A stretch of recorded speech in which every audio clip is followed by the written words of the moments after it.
iwan. Eh bakit ako? Labas nga ako dito eh. Sabi niya ganon. Alangan naman kami. Sabing ganon. Sabi niya, balag. Ikaw na. Sabi niya, hindi naman yan maipapasok kung walang maiiwan. Eh di kayo maiwan, hindi, ikaw na. Hindi kami magpapaiwan dyan. So out of gusto ko ring tulungan yung bata, nagpaiwan na ako. Sabi ko, sige, I said some obscene word pero hindi ko na sasabihin kasi minura ko talaga sila. Sabi ko, sige sir, dalhin mo na doon, halika na. Sabi kong ganon. So dinala po doon yung pick-up. Tinabi po yung stretcher. Ako rin po nagbuhat at saka yung dalawang nurse. Binuhat namin palabas. Tapos sabi ko doon sa driver, sir, umalis ka na. Malamang kapag nadamay ka, magsasalita ka agad. Excuse me. Si Ralph Trangia, anong pangalan ng driver mo? Yung family driver niyo? Kung sabihin you'll invoke your right against self-incrimination, ha? Anong pangalan ng driver ninyo? Romeo Laboga po. Ha? Romeo Laboga. Romeo Laboga. Laboga. Thank you. Mr. Chairman, may we invite him in the next hearing? Yes, Testify. COMSEC is directed to invite, including the two that I mentioned earlier, Sakari Abulencia and Daniel Ragos. Thank you. Sabi kong ganon, hindi ba so malamang ilaglag mo kaming lahat? Sabi ko, hindi naman ako kasali dito. Question, sabi mo kay Mr. Solano, doon po sa driver, ang sabi ko, baka mamaya ilaglag mo ako dito. Alam mo namang wala akong kasalanan. Hindi, sige sir. Question, mukha ba siyang driver or estudyante rin? Mr. Solano, may edad po eh, more or less mga 30s or driver ni Trangia po. Question, so yung driver po at saka ikaw, hindi pa yung mga brad yung tumulong po? Mr. Solano, hindi po. Tapos after po nun, ipinasok na po si Atio. Pumasok na rin po ako. Siyempre, nilingon ko muna kung ano ang ginagawa nila. Mr. How do you pronounce the name of your son? It's pronounced po as Atio. Atio. So, Claire, correct yourself. Okay. Siyempre, nilingon ko muna kung ano ang ginagawa nila. Umalis na sila. Iniwanan na akong mag-isa. So, sabi ko, I am on my own. So, sabi ko, in good faith na lang ang gagawin ko. Ibibigay ko lahat ng details ko dito sa ospital. So, ang masakit pa sa akin, iniwan sa akin iyong katawan. Sa harap ko, nire-revive pa. Hindi ko na-revive. Hindi ko nagawa yung talagang gagawin ko. Ni-revive din ng doktor. Wala rin daw talaga. So, doon na po ako, parang ang sabi ko, wala na. Hindi ko na-serve yung purpose ko ng pagpunta doon. Iniwan pa ako ng mga brads ko, hindi ba? So, sabi ko, there is no point to lie about my personal details, hindi ba? Question. So, doon mo na sinabi yung totoo doon sa hospital. Mr. Solano, opo. Sabi ko, there is no point lying na din. Sabi ko, pagka nagsinungaling pa ako sa details ko, malamang lalo akong madidiin. Opo. So, in good faith, ibinigay ko lahat sa hospital. Tapos, yung story ng Balot Tondo, since hindi na ako makakaalis kapag wala akong ginawang story, ginawan ko na lang ng istorya. So, iyon na po yung sinabi kong istorya sa hospital. Dumating yung police ng Police Station 2. Yun na rin yung sinabi kong story. Dumating yung homicide division, yun na rin yung sinabi kong story. Pinuntahan pa po namin ang homicide, so while driving my motorcycle, iniisip ko saan kaya dito sa Balot Tondo yung gagawin kong story. Yun nga po ang naisip ko rin. Ang naisip ko rin, sabi ko, aminin ko kuya, sabi ko, sabi ko, aminin ko kaya. Kaso yung perjury case ko is, wala pong under oath yon, talagang pinupush. Iniwanan po ako nagpunta na po ako sa homicide, kinuha yung statement ko, pero hindi ko po yun sinumpaan. Pinupush lang na sinumpaan ko daw, pero hindi. After po noon, pinauwi ako. Pag uwi ko, sobrang hindi ko alam kung anong gagawin ko. Natatakot din ako sa parents ko since hindi ko masabi na may namatay, ganyan, bla bla bla. Tapos nandun ako, baka kung anong gawin sa akin ng tatay ko. Lumayas po ako sa amin. Question, ikaw ba yung nag-text doon sa parents? Mr. Solano, hindi po. Question, iba pa yung nag-text? Mr. Solano, iba pa po yung nag-text. Question, clarification when he first met the parents of Castillo. Mr. Solano, Friday, sir. Question, noon lang, pero sabi mo, kilala ng father mo yung father ni ano? Mr. Solano, opo, ni Dean Divina po. Question, pero nakilala mo si Castillo prior? Mr. Solano, hindi po. Question, bakit tinawag mong whore? Mr. Solano, tinanong ko po sila kung ano ang pangalan niya kasi SOP po lagi sa first aid.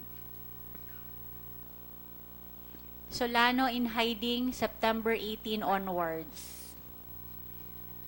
Mr. Solano, opo, along the way po, nagpunta po ako sa MOA. Doon na po tumatawag sa akin yung mga pulis. It's a Monday afternoon. Sabi kong ganon, sir, nasa MOA ako, ganyan. I made up stories na may kadil po ako, ganyan. Question, sinong kausap mo dito? Mr. Solano, yung mga pulis po na tumatawag kasi iniwan ko po yung number ko sa kanila. Sabi niya, sir, may ano lang, may follow-up investigation lang, ganyan, ganyan. Pero nasa isip ko, pagka nagpunta ako doon, hindi na ako makakabalik, sabi ko. Malamang custodial interrogation na itong mangyayari sa akin. So, andun po ako sa MOA, nakakita po ako ng Victory Liner papuntang Tarlac City. Pumunta po akong Tarlac City. Along the way, tinapon ko po yung cellphone ko kasi napakarami ng tumatawag sa akin na hindi ko kilala. Tapos na-force po ako na matulog sa mga waiting sheds sa labas ng school, sa kung saan na. Ilang araw po, nakarating po ako ng Pangasinan. Moving lang po ako. Ayoko pong magstay sa isang city kasi pag may nakakilala sa akin, baka i-turn over ako. So, pagkadating ko po sa isang city, sakay ako agad ng jeep na papuntang baryo. Tapos, doon po ako sa kalsada natutulog sa mga upuan sa labas ng school. Tapos, noong mayroon po akong natirang last 700 pesos, pinambili ko ng cellphone. Tapos, naka-SIM card, sabi ko, Dad, uwi na ako. Ayoko nang magtago. So, he contacted Tatay Divina, the father of Dean, who then contacted Dean and then contacted some brods to help me. Question, what day was this already? Mr. Solano, this is Wednesday night. Dean Nilo, will you confirm this part? Yes, I spoke with my dad. My dad and the dad of John are friends, Mr. Chairman. Thank you, Dean. This is Wednesday night. But, question, but Dean Divina, okay sa kanya na ilalabas mo iyong katotohanan? Did he encourage you? Mr. Solano, opo. Ako rin po nung sinabi po nilang si Attorney Pat yung hahawak, siya po kaagad ang tinanong ko, magko-cover up ba tayo? Kasi kung magko-cover up, hindi kita kukuning abogado. Question, naikwento mo ito kay Attorney Ismael, you're present. Will you confirm this? Please use the mic.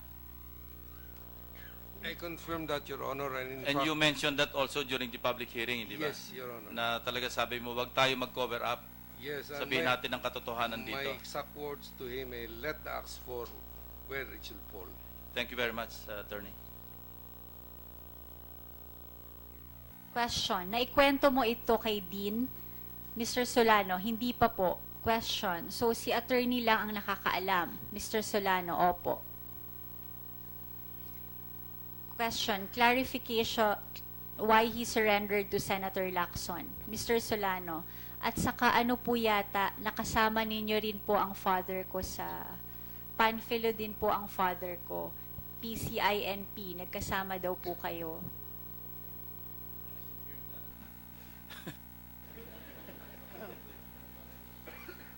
Question, walang Brad na tumawag na itago natin to.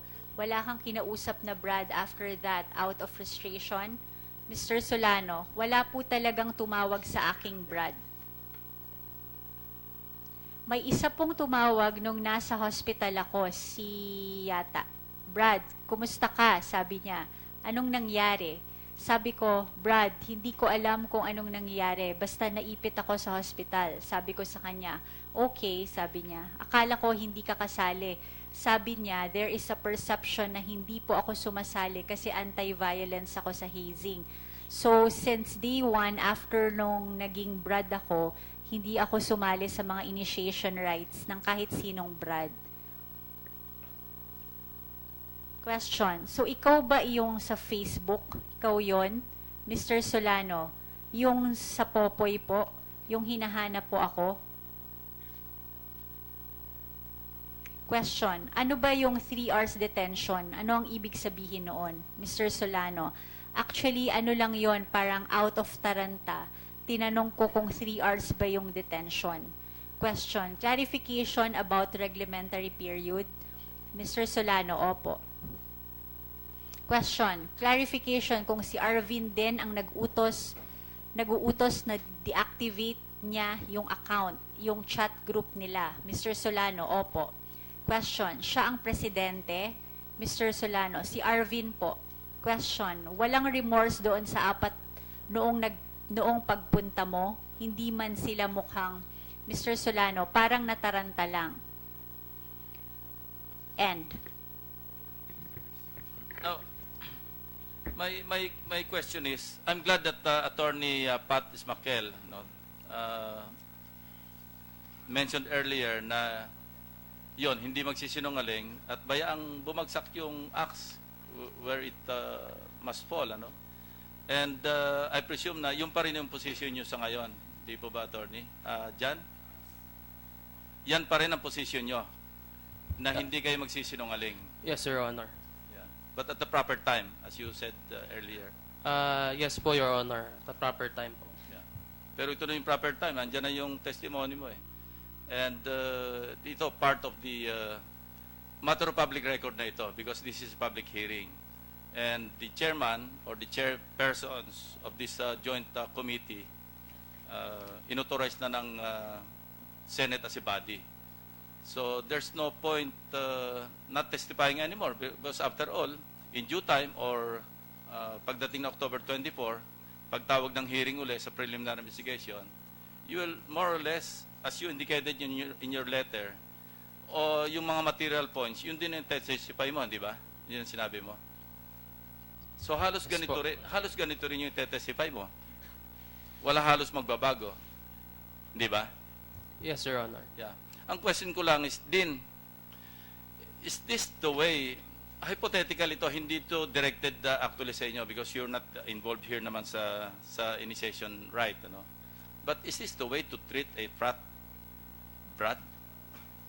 Iiwanan, tapos yung isang tumulong, babayaan na lang? Is that the way to treat a Brad? Your Honor, Mr. Chairman, before I start again, I would like to reiterate my expression of deep sadness for the loss of Atio and my deepest sympathies to the family of the Castillo family. Well, that's not supposed to be.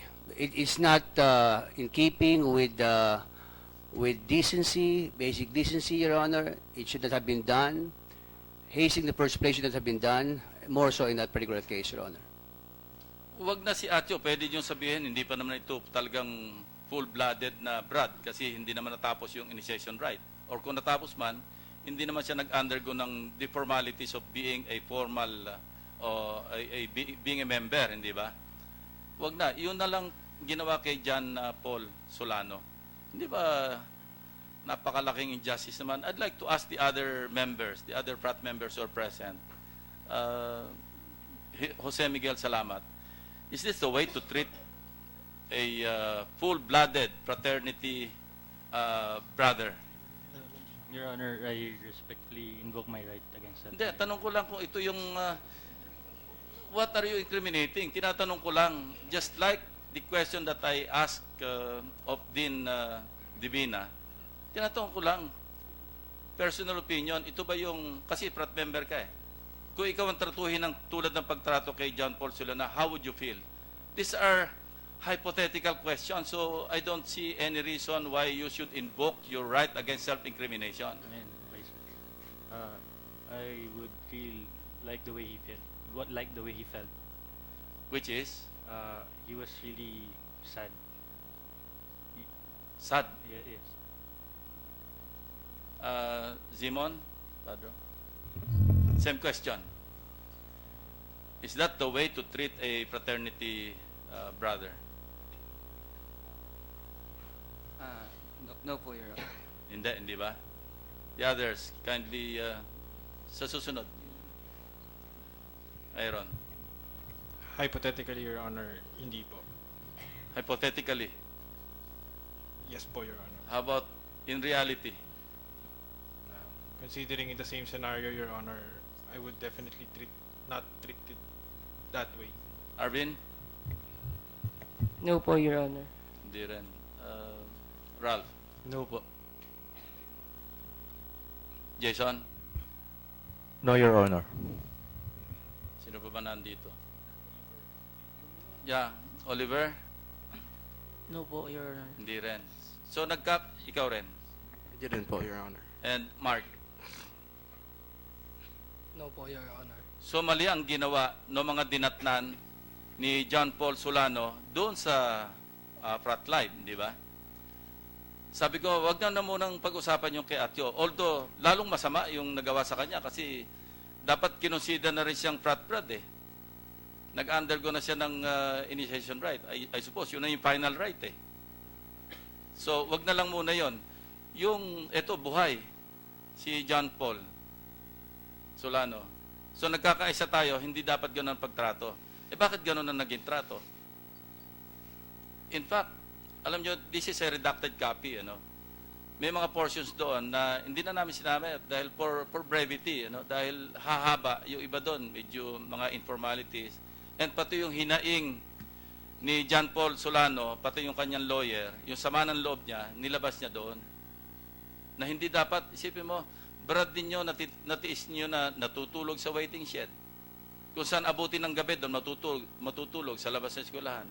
Sumakay ng bus, hindi alam ang direksyon.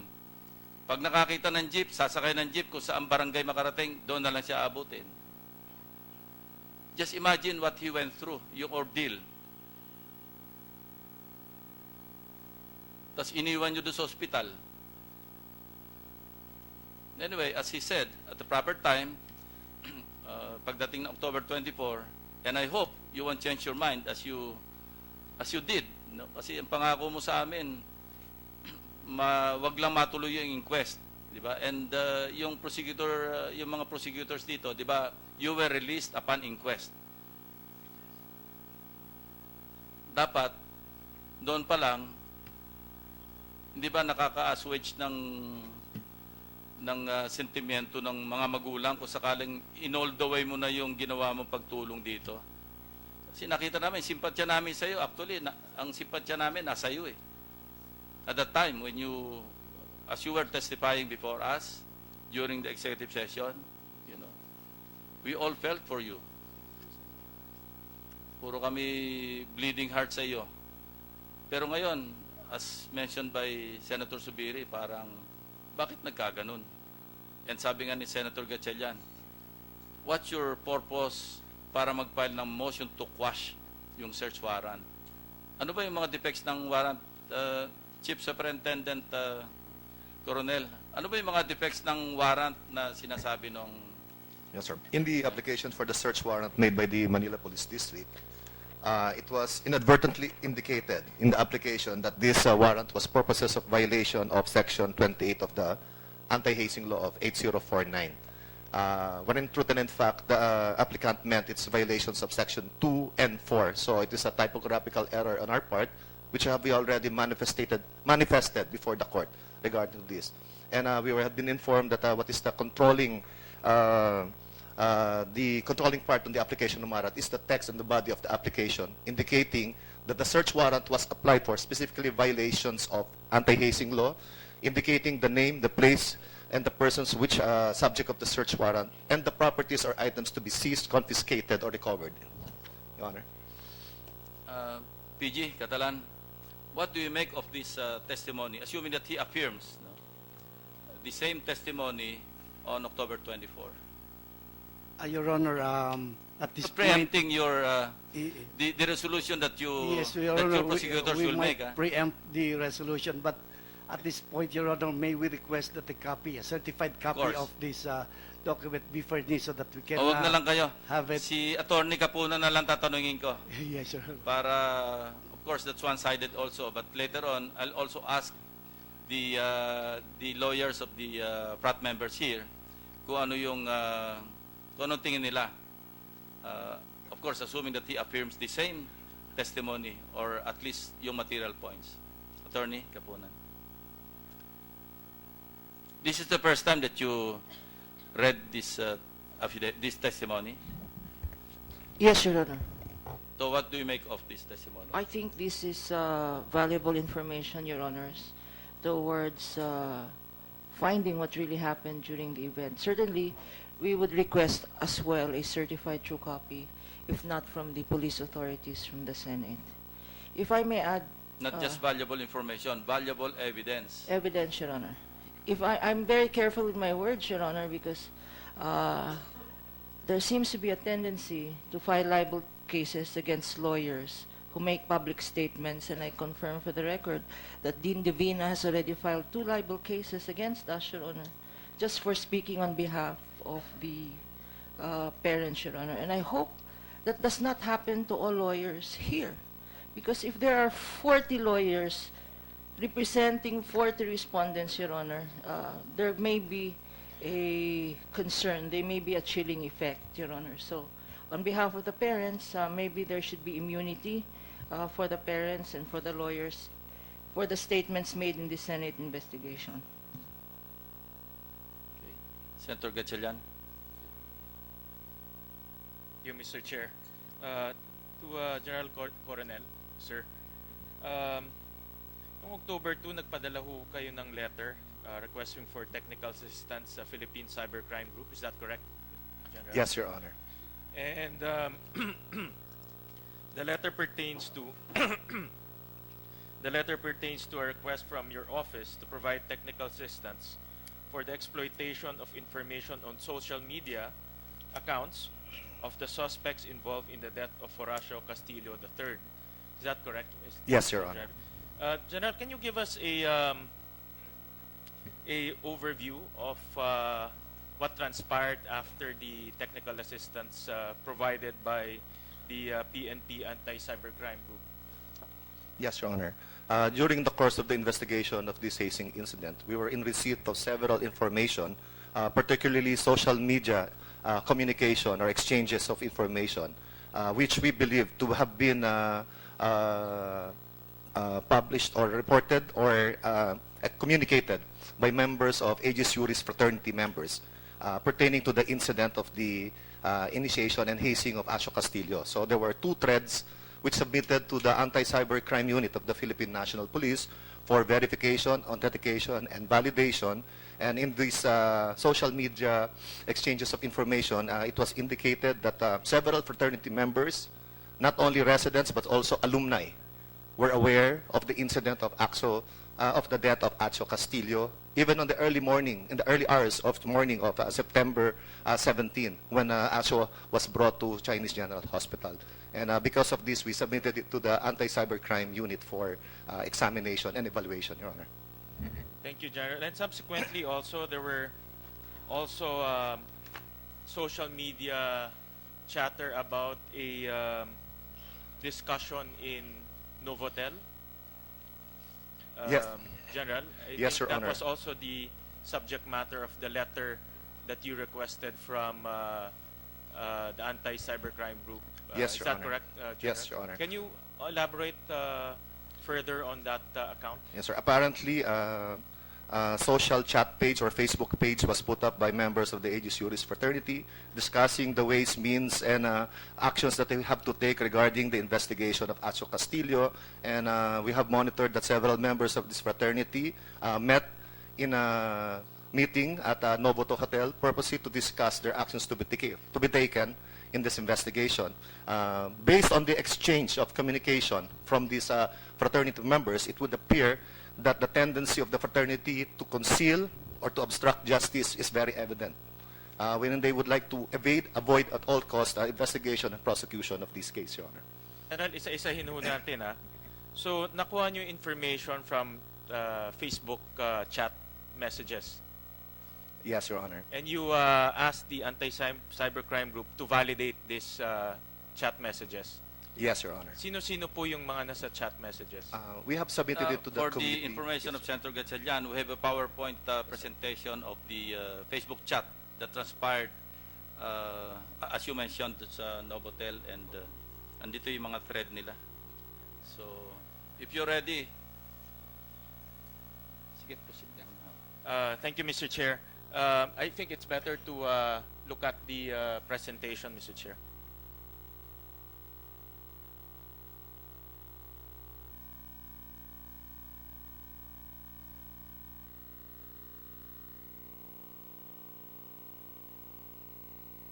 Aegis Juris chat messages, September 17 to 18, 2017. Attorney Marvy Abo, Brian Bangui, Attorney Cecilio Jimeno, Attorney Alston Kevin Anarna. For the record, ito yung mga nag-participate sa chat. Is that correct? Yes, yes, Okay. sir.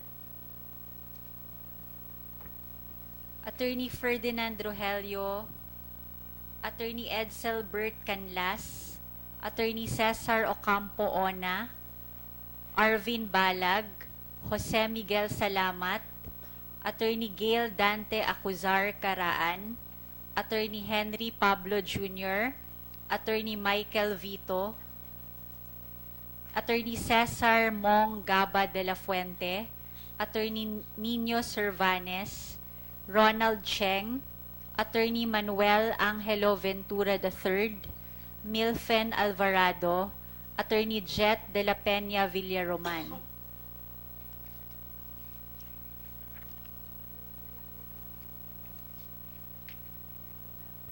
Mr. Chair? Yes. Senator Subiri. Yeah, Mr. Chair. Actually, the committee has been in receipt of this, what you call screenshots of this chat group that was, I believe, very active during the morning of Sunday. And we'd like to direct the Manila Police District together with the investigating group to take a look at these screenshots, verify through your anti-cybercrime unit to verify these accounts in Facebook and to see if these are actual persons, who they are, what circumstances they're in. I believe most of them are lawyers. Kaya, Your Honor, Mr. Chairman, kung ganito po ang ating mga future lawyers at yung mga abogado po natin active in cover-ups of crimes, I feel sorry for the law profession. I really do, Mr. Chairman. And so, we direct the committee to come up with a report as well on these screenshots of these group chats, because it's the points being raised there. I read it one time last week, Mr. Chairman. The points being raised there are a matter of obstruction of justice and clearly a cover-up. Meron po dyan messages na inuutusan po ang isang tao na i-erase ang CCTV footage, na bayaran kung kailangan bayaran yung barangay officials para makuha yung CCTV footage. Obviously, this is an obstruction of justice, a clear cover-up on the investigation. So we'd like to direct the Manila Police District to look further into this. We will give you all the information. Hopefully, truth will come out on this. General? Yes, sir. We have submitted already these initial findings to Facebook Philippines, and we're waiting for validation in order that the same may be used in evidence in court, if ever, Your Honor. With kind indulgence of senators, Mr. Chair, this is the first time I've actually seen the memo, no, but I haven't seen the exact conversation. Maybe request the good committee secretary to just give us a very brief synopsis of the chat that went through during that time, Mr. Chair. Siguro i-highlight na lang yung mga importante na mga chat messages. Earlier on, after the testimony was made public of John Paul Solano, I believe Prosecutor General Jorge Catalan Jr. had wanted to make a statement. Attorney Catalan, do you wanted to make a statement earlier? You were raising your hands. Yeah, I am just requesting that a certified copy of this document be furnished so that we can forward it to the panel, and the panel would likewise evaluate and analyze the admissibility of these documents. Thank you, Your Honor. Mr. Chair, before we continue the discussion and look at the PowerPoint, General, can you give us a timestamp nitong conversation na ito para at least everyone's on the same page kung kailan po nangyari itong conversation na ito? It appears, Your Honor, that the conversation... Can you just walk us through? Yes, Familiar ka naman dito, di ba? As it yes, is Your being Honor. presented, i-annotate mo na lang. Yes, Your Honor. It appears that the one appearing on the screen is the one posted on sometime in the early morning of September 17, when the report of when Atio Castillo was already brought to the Chinese General Hospital, and that it was already confirmed that he's already dead. And also, if I may add, Your Honor, we have received this information only about sometime first week of October, and I'm relating this in the context that in the early part of our investigation, sometime on September 19 or 20, I understand that the Aegis Juris Fraternity came out with a statement saying that they will fully cooperate with the investigation of this case. In fact, in their statement, they promise full cooperation, and they're reaching out and still doing so to the family of the late Horacio Castillo. And that just like everyone, they would like to see justice to be served for the death of their brother Atio, and that they share the anguish of their parents. And that in that context, in that Aegis Utility Fraternity statement, we were hoping that they will come out and cooperate with us. I've already informed senior members of their fraternity, including the dean, that that's the objective of our investigation. But then, in light of the discovery of these chat messages, it appears that from Sunday, September 17, the objective of the Aegis Utility Fraternity is to cover up, conceal, to avoid and evade the prosecution of this case. So that is the context of these messages, Your Honor. Okay. Sir, this is it consists of about 38 pages, 38 slides. In summary, sir, if I may.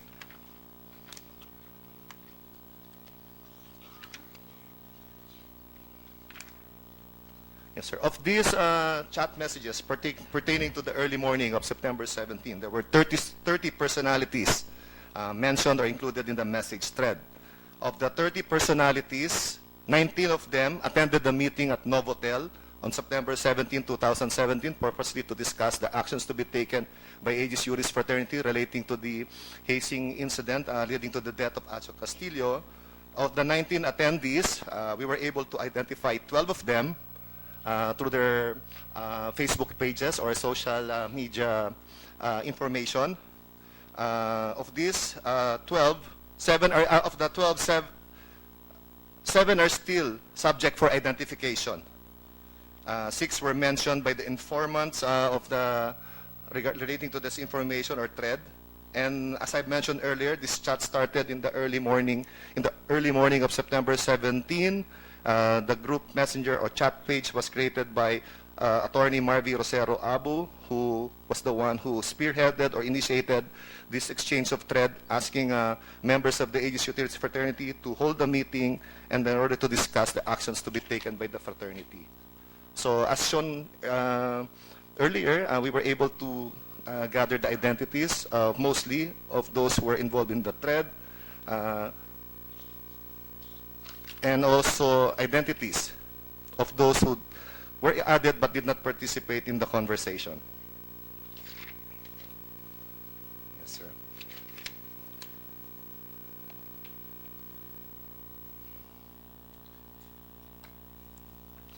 So mostly, if you're going to review each and individual exchanges of communication between these Aegis Juris member fraternity members, it would appear that they intend to cover up the incident. Contrary to their announcement made on September 19, that they would are willing to face the investigation and support the authorities in the conduct of the investigation. In fact, majority of them said that they will find ways and means to see that the evidence that will be gathered or recovered by the investigating authorities shall not be, will no longer be available to the PNP or to those who are conducting the investigation. And then, General, sandali lang. Yes, sir. Can we go back one slide? The other slide, the slide before that. Nakalagay dun, may highlight dun na pinauwi. Ito, pinauwi ko na GP Arvin sa Subic. Nasa hospital na ang bata. Clearly, they know what had transpired, and they're clearly asking or guiding the GP, I believe Arvin Balag, to go to Subic and leave the scene. Yes, sir. And I think what is most relevant or material to our investigation is the post made by Mig Salamat or Mr. Salamat, saying that he was in possession of the cell phone of Atio Castillo at that time when these messages were being exchanged, and that according to him, that several calls had already been made by the parents of Atio Castillo to that phone, and they were hesitant to answer these calls. And it is true, it was confirmed by the parents of Atio Castillo that they've been trying to contact their son since Saturday evening and even the early hours of Sunday and even up to Monday, Your Honor. General, I'd just like to ask the parents of Atio Castillo to confirm this, that they were making several phone calls at that time. Good morning. Yes, I was making several phone calls and texting my son starting Saturday evening pa lang, and then Sunday morning, Sunday early morning, and then Sunday morning before lunch. Because of course he told me that he's supposed to arrive before lunch. That was he promised. He promised to be home by lunchtime Sunday. But I was trying to call him up. He never answered his phone. He never answered his text. And I was texting those people in the flyer. I was calling them, but nobody was answering. I was looking for the whereabouts of my son because I was already worried. Nobody would even tell me where he is. Nobody helped. Nobody helped. You know, we found out Monday at 1 in the morning. Monday to, ha? 1 in the morning. Whoever texted me, and then I found him sa funeraria, unidentified. So tell me what happened during those days. Because you have to answer for all of that. You have his phone. Bring it back. Bring it back. Bring it back. You have his eyeglasses. You have his watch. Bring it back.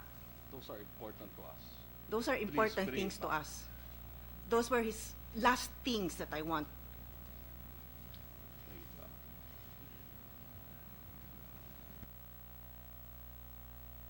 Thank you. Sir, in Continue, General. summary, this can be established that in the early morning of September 17, resident members of the fraternity, particularly Arvin Balag and Salamat, who are already aware of the situation concerning Atio Castillo, have consulted with their fraternity members on what actions they will take. And apparently, this was the exchange of messages between these fraternity members. And because of this, they met in the afternoon at Novotel,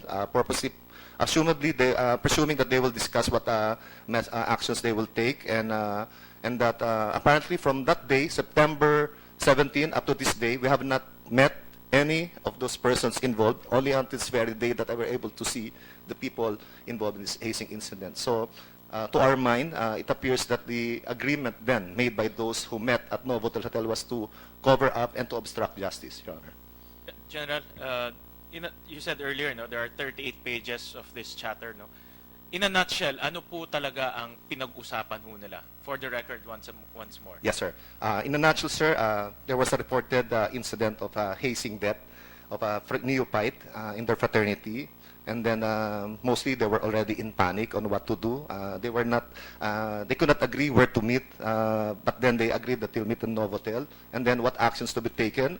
Some were in favor of facing this problem squarely and talking with the parents of Atio Castillo. And some, and a majority, great majority, advocated that they just avoid and evade the prosecution, taking concern of having concerns for their fraternity brothers who were involved. Baka daw masira daw yung kinabukasan at ang future ng mga brothers nila na involved sa hazing, and that they need to meet.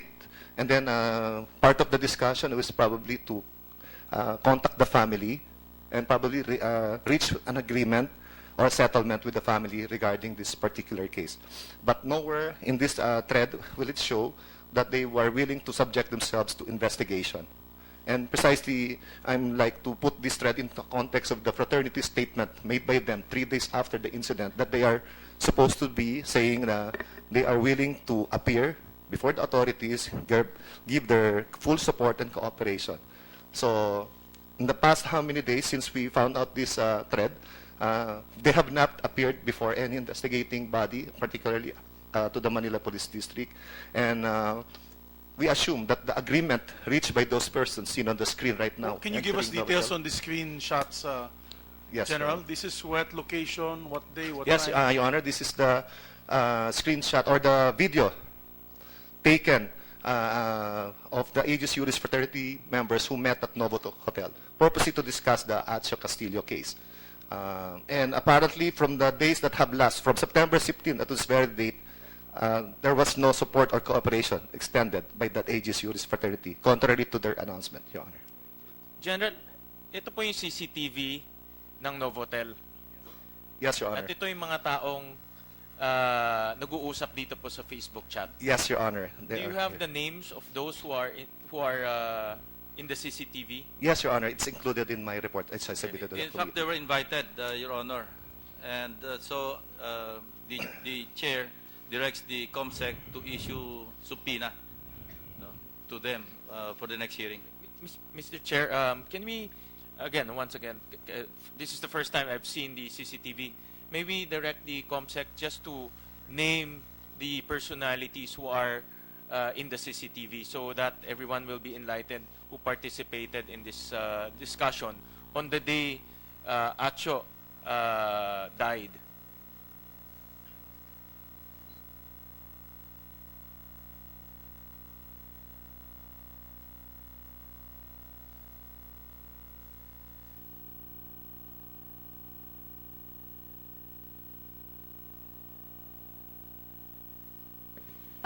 Personalities during the September 17, 2017, 5:03 p.m. at Elevator 5 after meeting.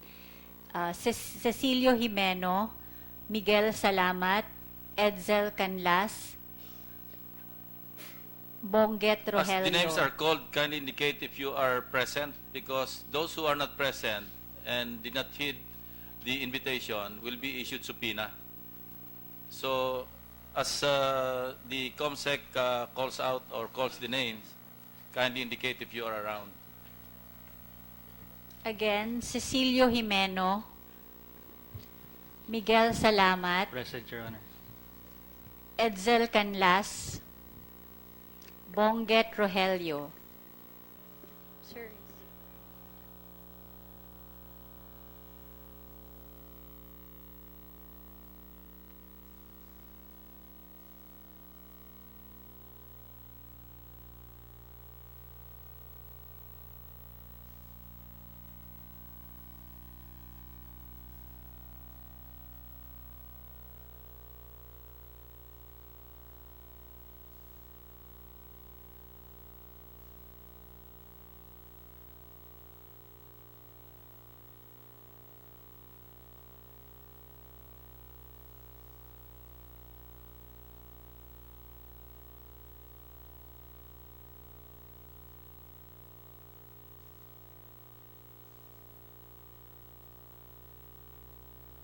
Well, ito na ba yung mga nag-participate doon sa discussion or meron pa hong iba?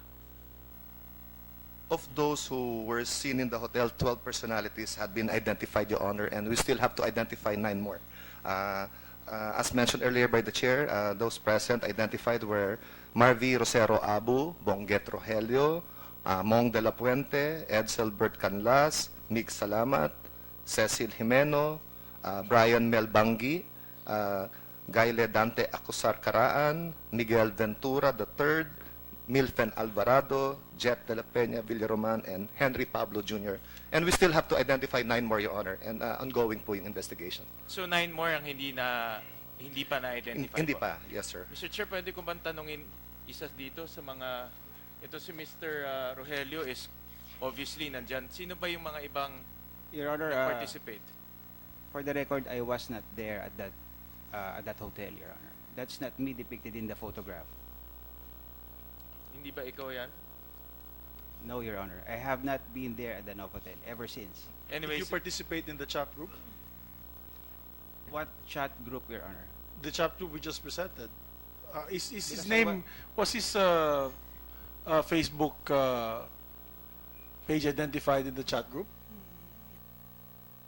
Check my records, Your Honor. Well, check, Mr. Chair. Mr. Salamat, sino yung mga iba pang nag-participate? Meron pang siyam na hindi nakikilala. Sino pa yung siyam na yun? Your Honor, I can no longer confirm who participated. Diba nandoon ka? But you confirm na nandoon ka? Yes, Your Honor. So, alam mo kung sino-sino yung mga nandoon?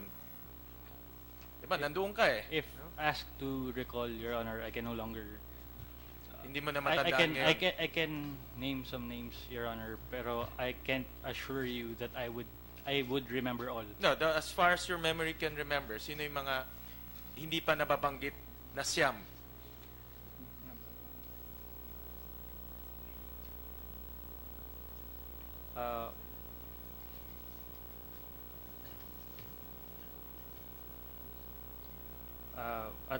Was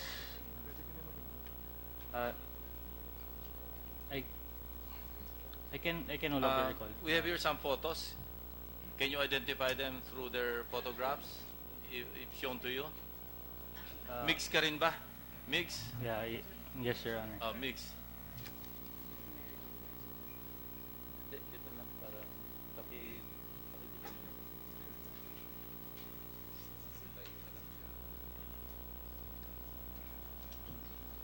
Maybe with the permission of Senator Gatchalian, I just want to ask again, Mr. Bonget Rogelio, obviously it's in the thread, your Facebook page profile.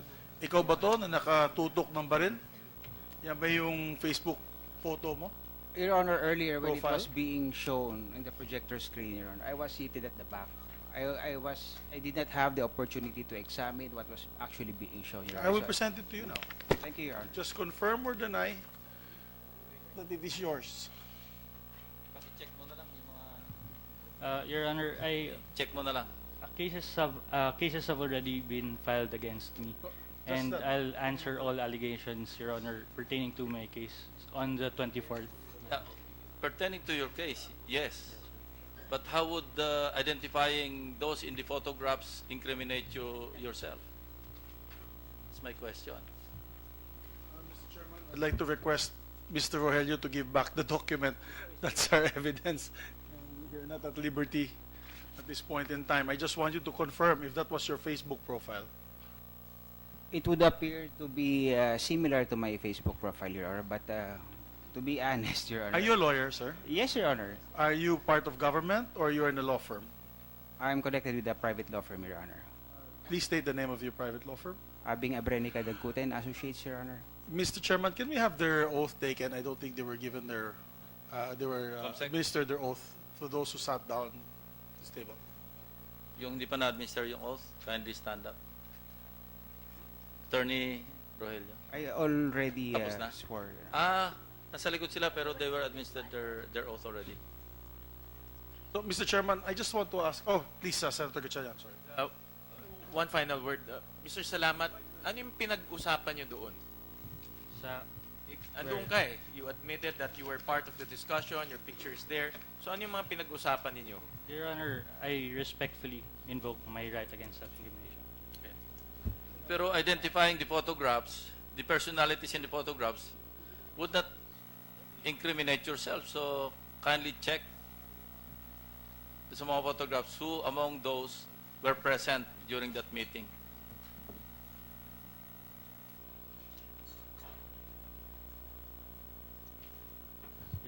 Your Honor, that would mean that I am incomplicit if I identify them. Implicit to what? If I identify them. Nag-uusap lang kayo doon, nag-meeting lang kayo, hindi naman kayo nang-haze doon. Yes po. Your Honor, for the record, perjury and obstruction of justice was also filed against me, Your Honor. So you don't want to perjure yourself here? That's why I'm invoking my right against Okay. General, saan sila nag-meet sa Novotel? Sir, in a function room in Novotel Hotel located at the third floor So of the they premises. rented a function room. Yes, Your Honor. It appears that they have a function room available to them.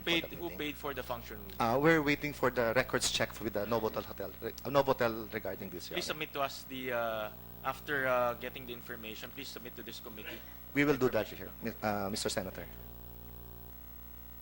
Mr. Chairman, may I be allowed to ask the counsel of Atio Castillo's family? I'm not familiar with rules pertaining to disbarment cases. It's obvious that many of these people in these chat groups, in their discussions, are lawyers or future lawyers. May I ask Attorney Kapunan, what are grounds for disbarment once proven that they're actual cover-ups or obstruction of justice cases? I think that should better be addressed to Attorney Layusa.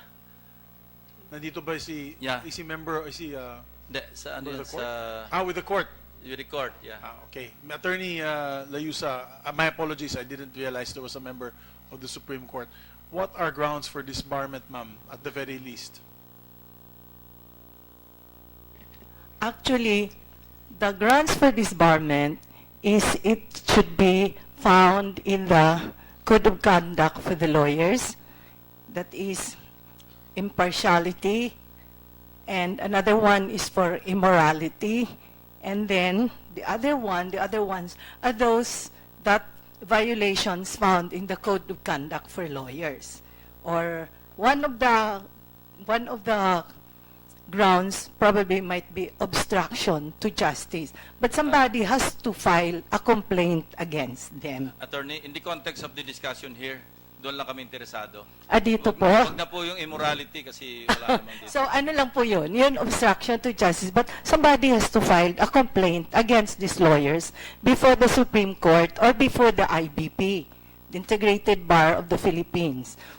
Dalawa kasing procedure yan. If you file it with the IBP, then the IBP will take cognizance of the case, and then after everything is finished, after hearing, they will submit their decision or resolution to the Supreme Court for approval. It does not mean that when a decision has been rendered by the IBP, it is already final. No. Under the rules of court, it has to be submitted by the Integrated Bar to the Supreme Court, either to affirm the decision, to dismiss the case, or increase whatever penalty was rendered by the IBP. But when the case is filed before the Supreme Court, the court will let the complainant comment or answer the complaint. Then it is immediately forwarded or endorsed to the IBP for investigation, report, and recommendation. It will now be the IBP who will hear the case. And once again, it is done, there's a resolution, there is a decision, the same is forwarded back to us, to the Supreme Court, for affirmation, dismissal, or a higher penalty, modification, and a higher penalty be rendered against the lawyers. Thank you, Attorney. Attorney, the reason why I asked this is in aid of legislation. We're in the process of strengthening the anti-hazing law, and we're looking at provisions wherein if they're guilty of any violation of the law, whether it is the higher violation of murder or even just lower violations of the law, automatic yung disbarment or removal from we're looking at possibilities of legislating that. If he's a doctor and therefore his license will be revoked, if he's an accountant as well as their license be revoked, if there's a lawyer, it's an automatic disbarment. The reason why I raised this, attorney, is because in the Lenny Villa case, unfortunately, some of those who are convicted are, I believe, still lawyers and working in high positions in judiciary. Am I correct, attorney? Yes, Your Honors. In fact, some of them, they took their oath in the year 2004, 2002, 2010, and until now, some of them have not yet took their oath for the reasons that the cases filed against them are still pending.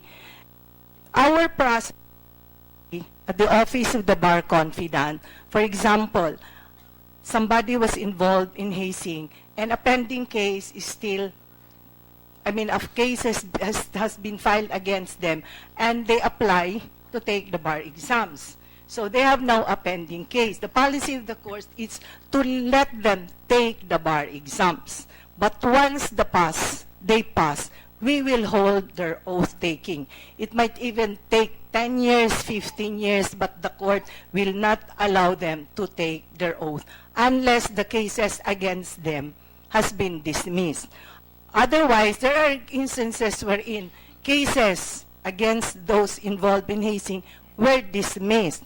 The court allowed them to take the bar exams, but they cannot take their oath until further orders from the court. So they have to file a petition before the Supreme Court that they be allowed to take their oath now. But they have to submit certain documents that will convince the Supreme Court that they are now of good moral fiber.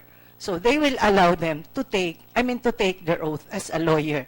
So up to the present, Your Honor, we have 70,000 plus lawyers. But actually, there are still some lawyers which have not taken their oath because of their pending cases.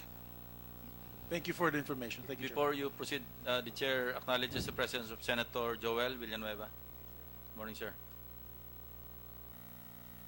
Mr. Chair, just to move on, General Coronel, for the record, dito sa mga chat messages as well as the CCTV, nandun ba ho si Attorney Divina and the other school officials?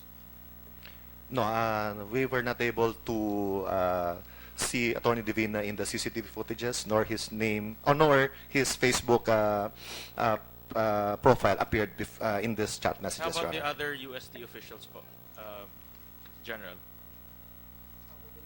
Faculty members? There was an officials? UST administration official, Attorney Alver Sosa, who I understand is the in-house counsel of the University of Santo Tomas, who was mentioned and included in the chat group, Your Honor. Was he present during the Novotel meeting? No, Your Honor, we were not able to see him in the videos showing the persons who, the frat members who went to Novotel, Your Honor. I have a question. Dean, or the very Reverend Herminio Dagohoy, o kaya si Jonathan Santos, sa debarment policy, ano bang debarment policy ng UST? Mr. Chairman, if I may please be allowed just very briefly to respond to the statement earlier of Attorney Kapunan regarding filing of libel cases. So we have filed 3 libel cases against the good lawyer and one against her son. It's one thing to make a statement about the case, but another thing to make malicious imputation that tend to destroy dignity, honor, and good name of a person that's been built painstakingly over 52 years, Your Honor. Now, in response to your question, Mr. Chairman, the grounds for debarment under our policies, well, we have various grounds. One is failure to meet the QPI. QPI means a minimum average to be able to progress to the next semester. 9-unit rule, meaning you failed 9 units in one semester. Or 1/2 load rule, meaning you failed 1/2 of the load for that semester. So what's the required QPI for students? It for ranges, semester, I mean. 78 for first year, Mr. Chairman. 78 for first year, second year. 79. Third year, 80, Mr. 80, Chairman. and then fourth year, 80 also, Mr. 80 Chairman. also. So, may papakita lang akong table dito, ano, yung with the names, ano. I mean no offense, ano. Sure, Pero iyan yung table po. If you can read. Based on this table,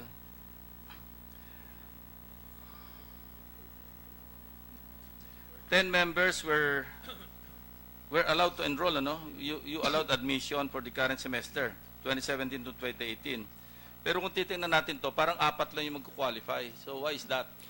Yes, Mr. Chairman. Is there another standard for aegis juries? No, Mr. Chairman. If I may please Yeah, be allowed to please. clarify. Mr. Chairman, it takes time before the grades can be computed. For a particular semester, the grades for the first semester were not yet available. So we sort of accommodated about 68 students. We allowed them to enroll for the next semester pending completion of the grades, Mr. Chairman. So if it turns out that there's a ground for debarment, then they'll be debarred the following sem. It's a benefit that was extended to 68 students, Mr. Chairman.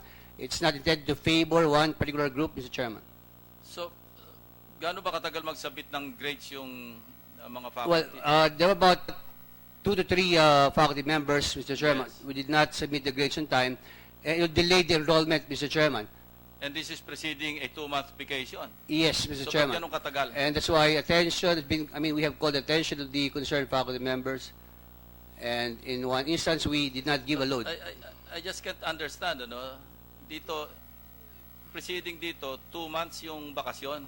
Hindi pa rin nakasabit ng grades? Hindi pa natotal? Yes, Your Honor. About 3 of them, Your Honor. So that's a reflection of UST's efficiency, Reverend Father. No, they will not be given a load, Mr. Chairman. It's been a problem in law school, Mr. Chairman, that grades are not submitted in time. Well, alam niyo kung suspicioso akong mag-isip, baka kailangan para may mga magre-recruit. Mauubos yung members ng aegis juries pagka sinunod yung debarment policy, as you mentioned earlier. Kung yung academic standard susundin, walang maiiwan eh. Halos ilan? Ilan lang maiiwan? 4. They will be debarred. Many of them will be debarred. Arvin, the GP, the head, and the head previous to him were all debarred, Mr. Chairman. The point, Mr. Chairman, is that this is not intended to favor or benefit one group. The head remains. 68 students. Mr. Balag is already debarred, Mr. Chairman. Yeah, but they're still there, and they were able to recruit Atio eh. No, for the SEM, already debarred, Mr. Chairman. For December, but unfortunately, September 17, nangyari yung kay Atio. Kung debarred siguro, hindi na sila nakapag-recruit kay Atio. Baka buhay pa si Atio ngayon. Hindi Well, ba? Mr. Chairman, what I'm saying is that it's not intended to favor any particular group. In fact, 68 students benefited from Dean, this. with all due respect, it doesn't seem so. It doesn't seem so. What is that, Mr. That? It doesn't seem so based on this table. Because kung susundin natin yung debarment policy and compare it with this table, 4 nga lang yung dapat na andyan eh. About, Na-admit eh. I was told by the faculty secretary that six students from aegis juris out of 68 sort of benefited from this policy, Mr. Chairman. Anyway, sige, please, gentlemen. Mr. Just, Chair, if I may, in that particular from particular another point. UST alumnus. No, because Mr. Chair, if I recall, the last time I was here during the first hearing, during the first hearing, Mr. Chairman, I remember I raised that issue of website, if you would recall.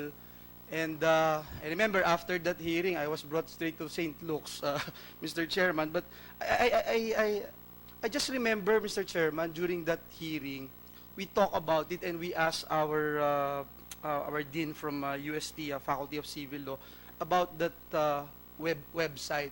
And I think I even asked if it is really Divina Law Office na nagmamanage po nung website. Kahapon, Mr. Chair, I tried to Google and look at the UST Civil Law website. Nandun pa rin po yung nandun pa rin yung aegis juris fraternity, nakalagay po doon. And again, Mr. Chairman, parang promotion pa rin ho ito. Hindi ko alam kung aware pa rin po ang ating Dean, si Dean Divina, because last hearing, I mentioned this. And unfortunately, if I'm in the shoes of the family of Atio, medyo masakit pa rin po. Nandun pa rin ho eh. Are you still aware of this? Last time we checked, Mr. Chairman, it was not there. Sir, you go to Google, this morning, yung staff ko went to Google again, and it's still there. Baka naman... But it should be removed, Mr. Chairman. It should be removed, Mr. Chairman. It should be removed. Out of respect lang. It should be removed, Mr. Chairman. Dean, If it's there, it should be I think removed. it should be removed. It Thank should you. be. I just want to raise that up, Mr. Chair. Thank you. Senator Grace, you're recognized.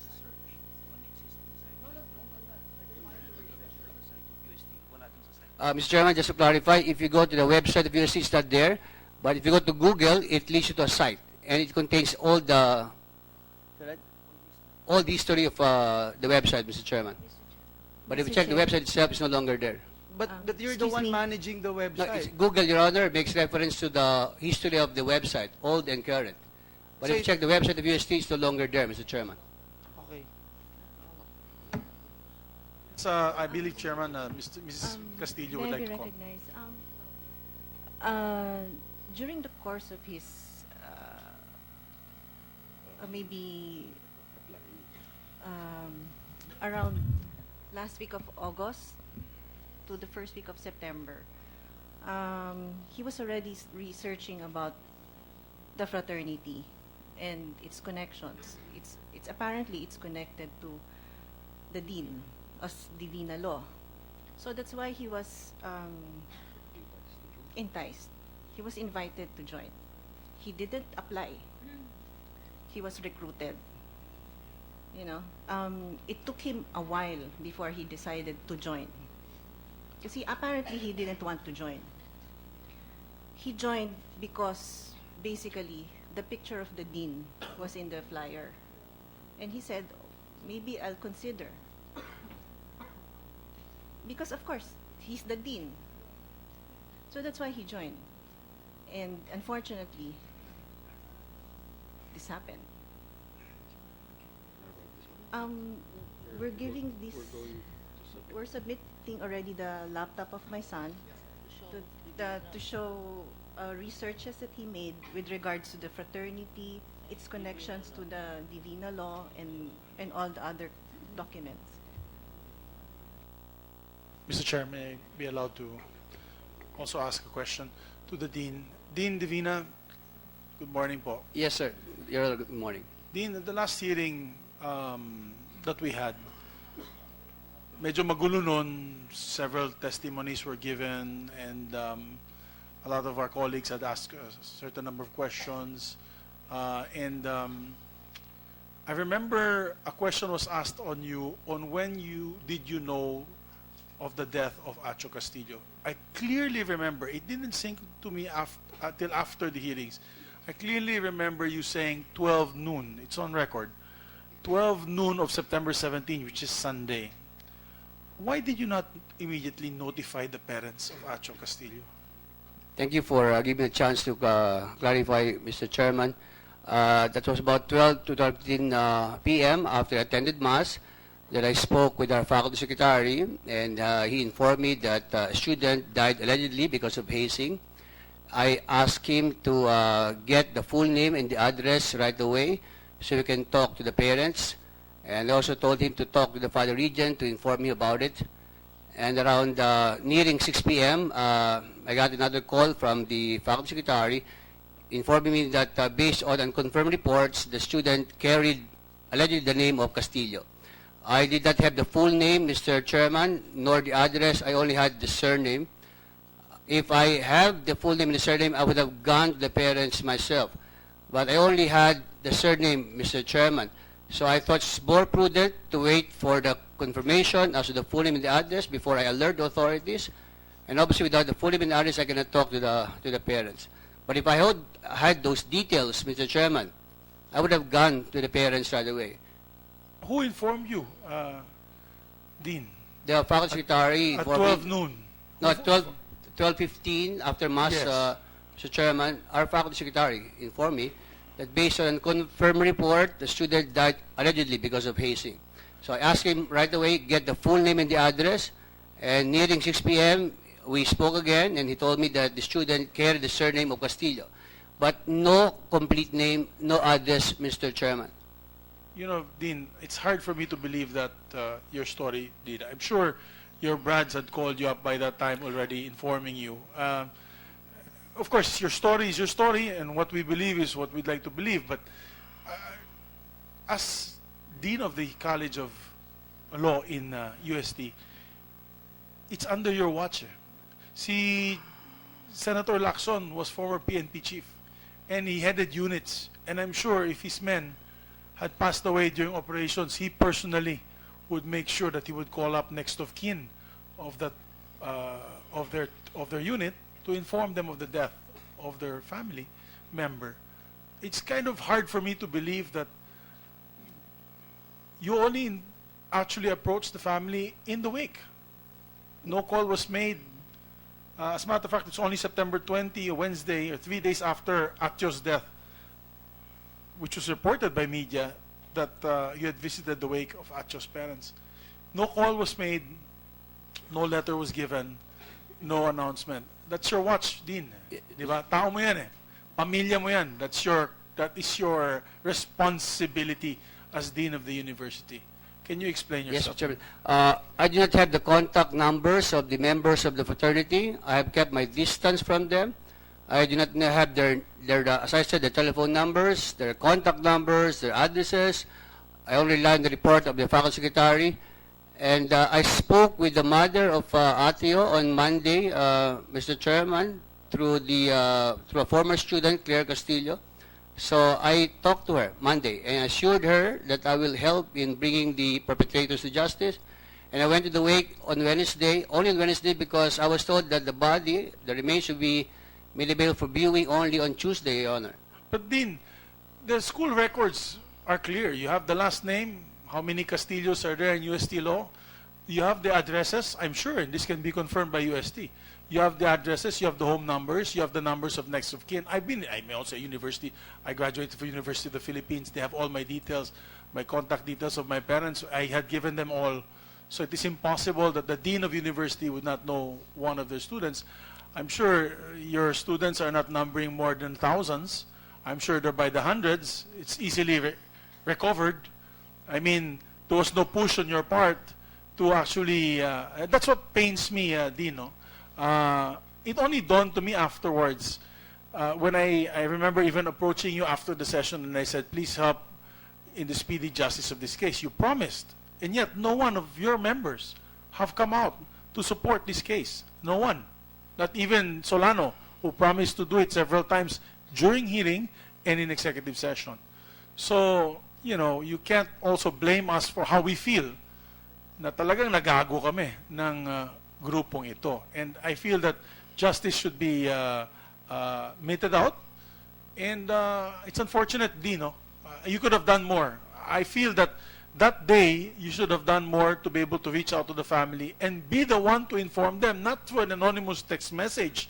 Well, for almost 24 hours, the poor parents of Atio Castillo was going from morgue to morgue, hospital to hospital, looking for a body of their child.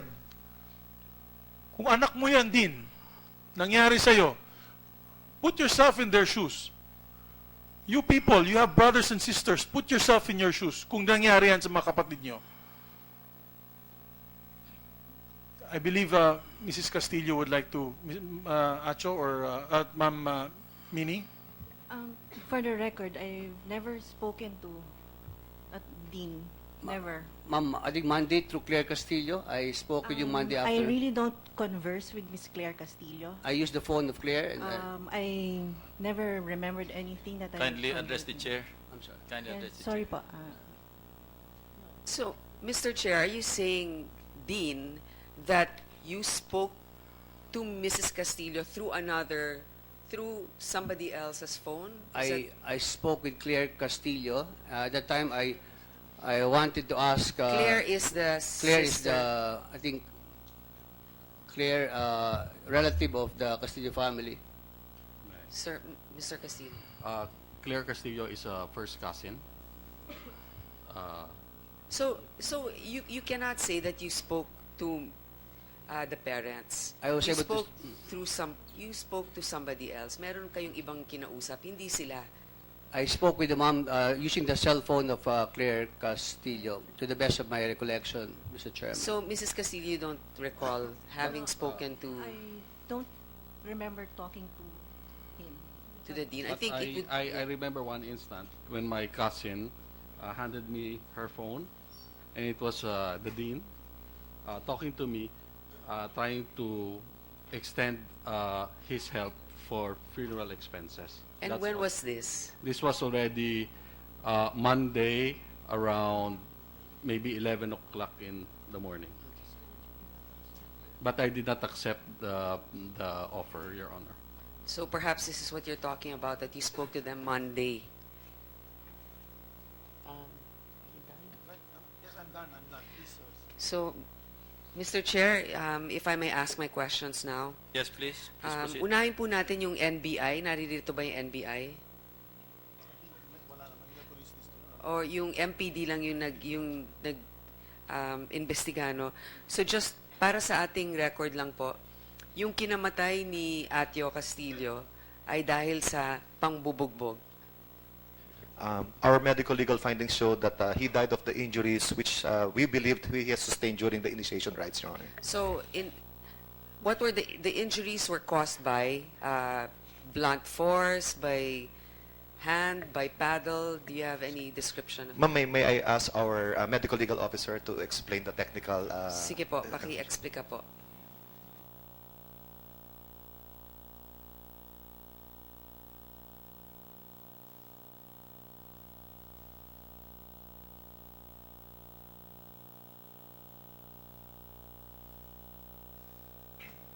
Doctor, Yes, good morning, Your have you Honor. taken your oath? No, Your Honor. The ComSec, please.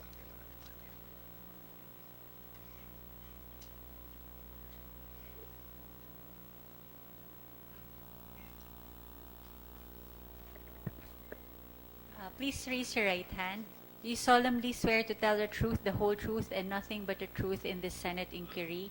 Yes, sir. Okay, thank you. Paki-explica po, Doktora, kung ano po yung nakita ninyong nangyari dito kay Atio. Your Honor, the cause of death is severe blunt traumatic injuries, both upper limbs. So, ibig sabihin blunt, maaring pambubugbog ng kamay o may ginamit na bagay? Possible, Your Honor. So, ang ibig sabihin po nito, talagang makikita ba ninyo kung marami ang gumawa nito o isang tao lang o hindi nyo madidetermina sa inyong autopsy report? No, Your Honor. Hindi. So, at least yan ay nasa record natin. So, yun nga, dito sa mga kasamahan niya, siya ay namatay marahil sa pambubugbog mismo ng mga dapat niyang maging kapatid. Matanong ko nga, no, si Mr. Trangia na naririto,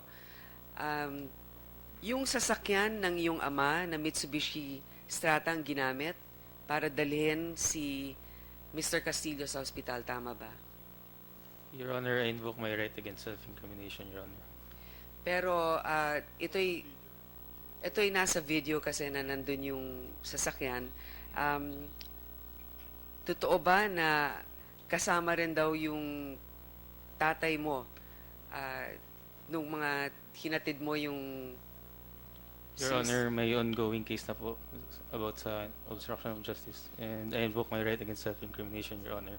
So, lahat yan, marahil hindi mo sasagutin, pero nilalabas ko yan sapagkat mukhang hindi naman kayo ni Mr. Solano ang naroon mismo sa pambubugbog, pero nagamit kayo para pagtakpan ng lahat ng ito. So, hindi mo sinasabi, ayaw mo aminin dito na sasakyan ng tatay mo na maaaring ang tatay mo ay kasama mo. Ngayon, Mr. Solano, ikaw ang nagdala sa ospital. Yan, malinaw yon. Kasi ikaw lang yung iniwan nila doon. Hinihingi ng nanay ni Mr. Castillo ang kanyang mga kagamitan. Cellphone, relo, na wala pa sa kanya. Naalala mo ba nung hinatid mo kung nandun pa sa katawan o wala na doon yung cellphone o kaya yung relo?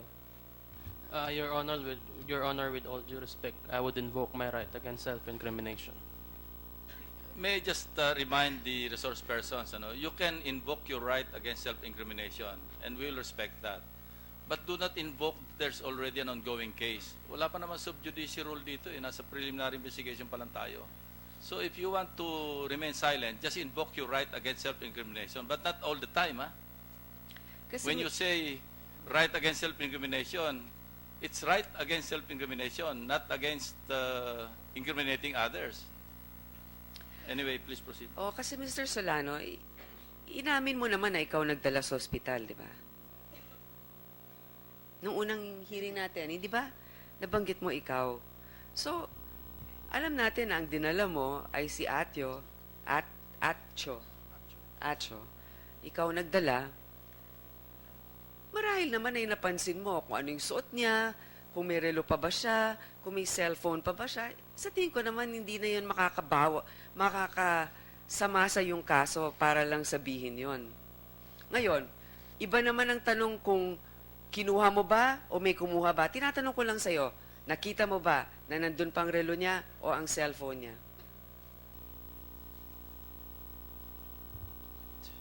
O hindi mo matandaan?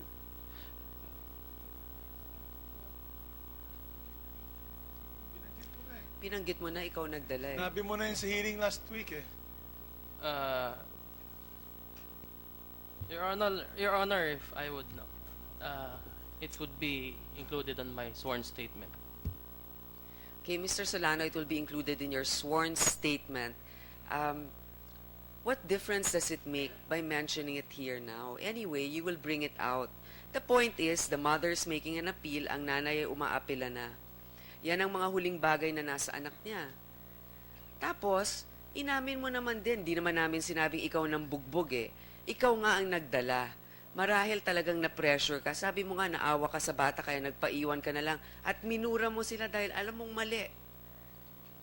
So, natatandaan mo ba, nandun pa yung gamit? Hindi ito makakapabigat sa kaso mo, ha? Para lang matandaan mo kung nandun yung relo at yung cellphone. Your Honor, o hindi mo matandaan? I cannot recall the... Again, with the indulgence of Senator Po, I'll just cite to you yung aming rules of procedure governing inquiries in aid of legislation. Resolution number 5. This has been published. Section 18.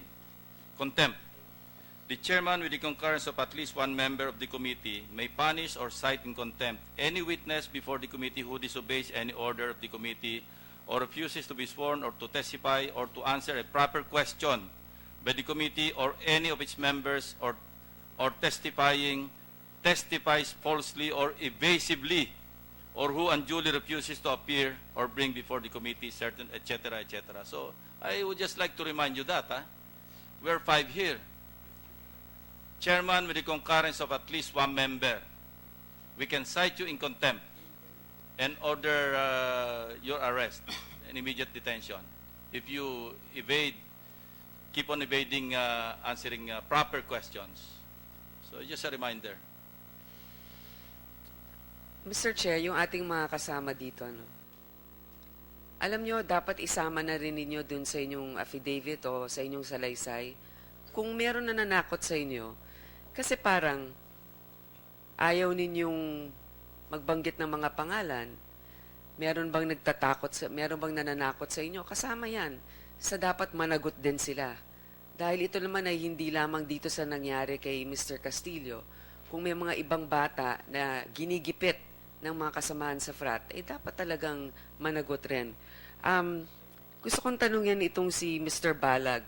Arvin Balag, ikaw ba ang president nitong frat o ano bang tawag sa'yo dito? With all due respect, Your Honor, I would like to invoke my right against self-incrimination. For the position you're holding in the fraternity, you're invoking your right? Your Honor, being charged with the violation of anti-hazing law, Your Honor, it's one of the element of the... No, right. I'm not asking if you performed hazing. I'm just asking, a legitimate fraternity supposedly that just has initiation rights, not necessarily admitting to hazing, are you the head of that fraternity? Your Honor, being a member officer is part of its element po. So I'm invoking my right. Wait a minute. Again, may I remind you, don't force us to cite you in contempt. Ha? You are Do a not mem- force us because medyo wag mong i-irritate yung mga members dito. A very simple question of your position and you're invoking your right against self-incrimination? Come on. Mr. Balag, ikaw ay miyembro ng Aegis Juris, di ba? Siguro naman malinaw yan, nandito ka ngayon.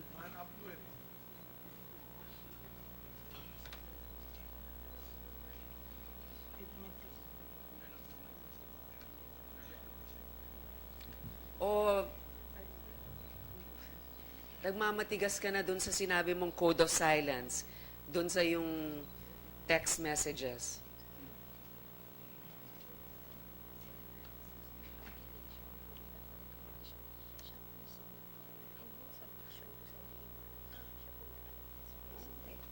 Tingnan mo ito dito sa application, Aegis Juris Fraternity Law, Faculty of Civil Law, ikaw ang nakapirma.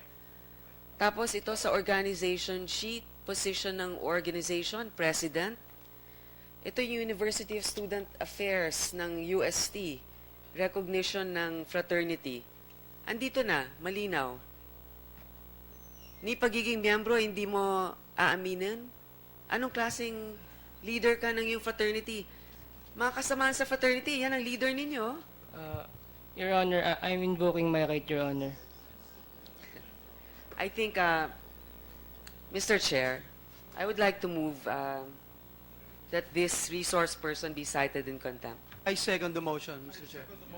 There's a motion to cite in contempt Mr. Arvind Balag and it is properly seconded. The motion is carried. So, Sergeant at Arms, after this hearing, you place him under detention.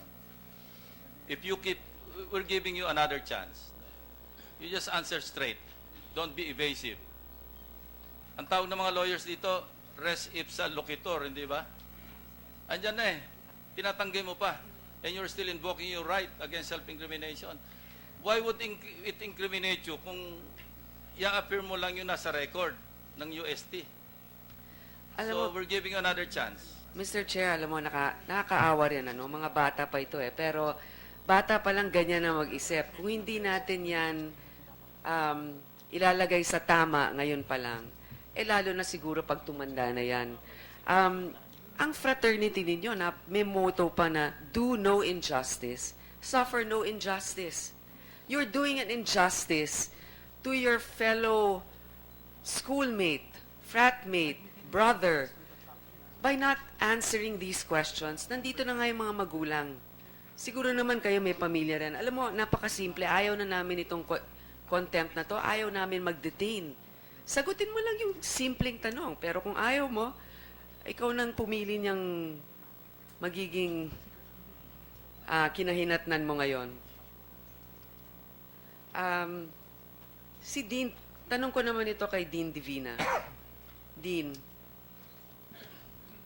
hindi ba yung law firm na nagre-representa ng UST ay Divina Law Firm rin? Yes, Mr. Chairman. So, maaaring sangkot dito talagang UST dahil estudyante nila ang napahamak. Ngayon, kung darating sa punto na magkakaroon ng kaso, yung law firm mo ang magre-representa. Kayo rin ang dean ng law firm. Kayo rin ang isa sa mga naging miyembro nitong Aegis Juris na ngayon, ikaw ay naka-leave. Hindi ba nararapat rin? Hindi ba sumagi sa iyong isipan na unang-una ay dapat mag-inhibit ka na o umalis ka na muna bilang dean ng UST? Pangalawa, sa recruitment na sinasabi nga ni Mrs. Castillo, kayo ang ipinagyayabang ng fraternity nito na miyembro. Aba, kung ako rin estudyante sa UST ng law firm, ng law school, at nakita ko na ang dean, ang dating miyembro ng frat na to, iisipin ko, mapapalagay yung loob ko kung sasama ako dito, siguro pag nagkaroon ako ng problema, matutulungan ako ng dean, hindi ako basta-basta makikick out. Siguro dapat mag-leave ka na rin dito. Your Honor, I thought about that very seriously, and after deliberation and bringing it to my own prayers, I came to the conclusion that I cannot abandon my students, especially the barristers who are preparing for the bar examination, my 40 students and the rest of the studentry. Mr. Chairman, I have the support of the students, the Alumni Association, the faculty, and despite what's happening to my life, one after the other, I have not missed a single lecture, Mr. Chairman, except for that Wednesday that there was a hearing, but I made up for it. I don't think my dedication, my commitment to teaching and as an academician has been changed because of this. This is one incident that we're trying to resolve.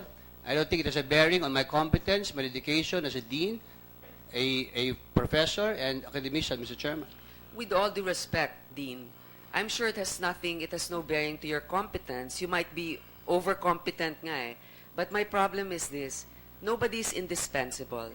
And even if the alumni, even if they agree that you are dedicated, that you're good with your job, this is one aspect of your job.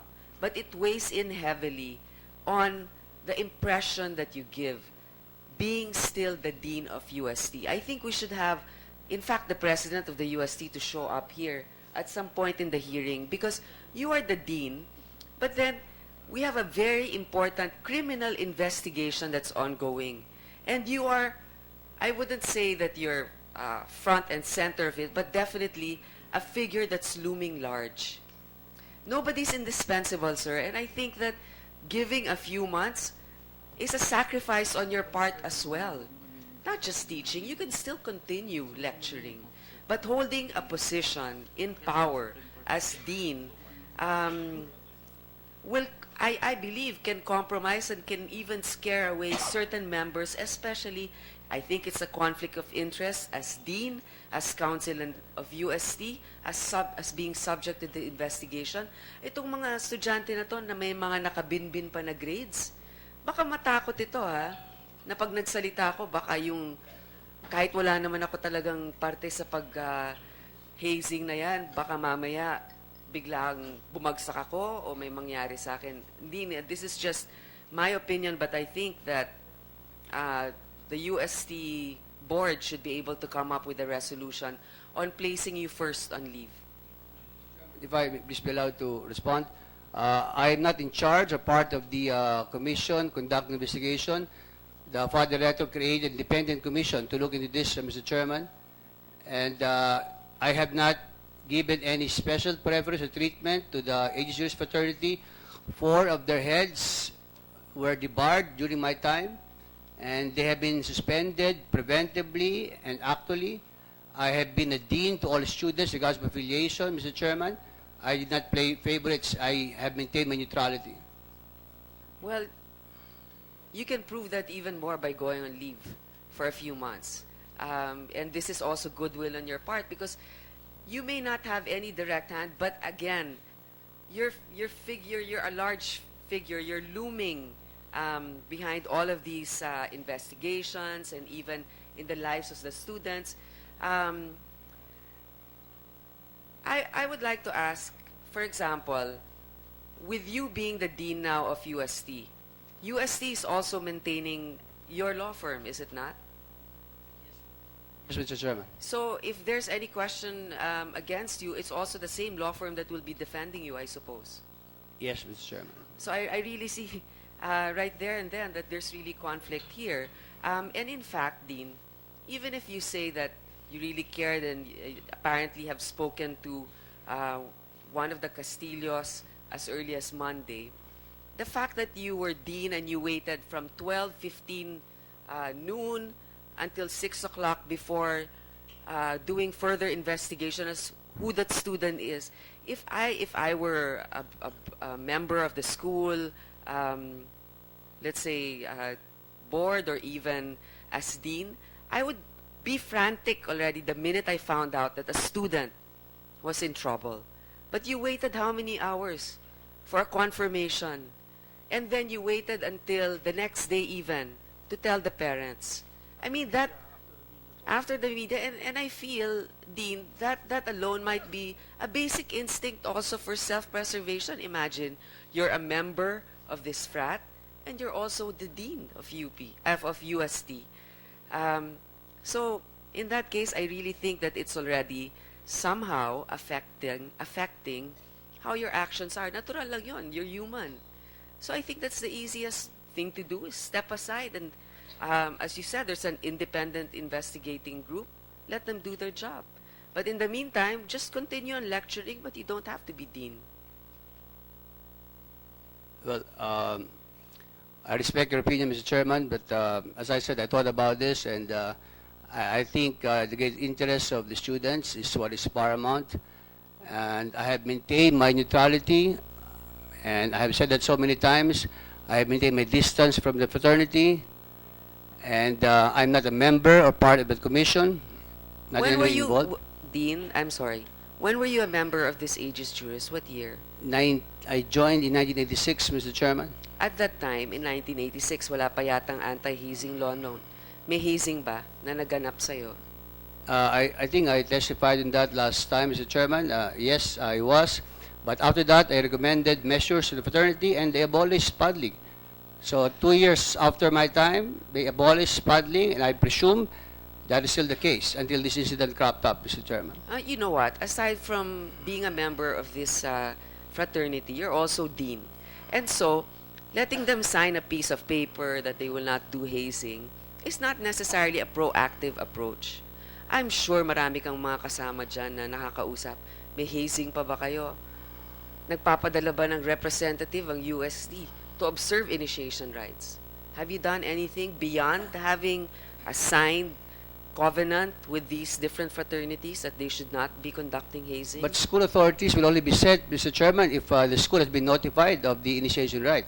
And it's not the office of the dean that receives notice of initiation rights, but the office of the student affairs, Mr. Chairman. Okay, but have you proactively at least asked other members of the Aegis Juris to report to you if there are any illegal hazing activities that's happening? Every year, Mr. Chairman, they're required to undertake that they will not engage in hazing in any form or manner whatsoever as a condition for recognition. I Mr. know Chairman. officially.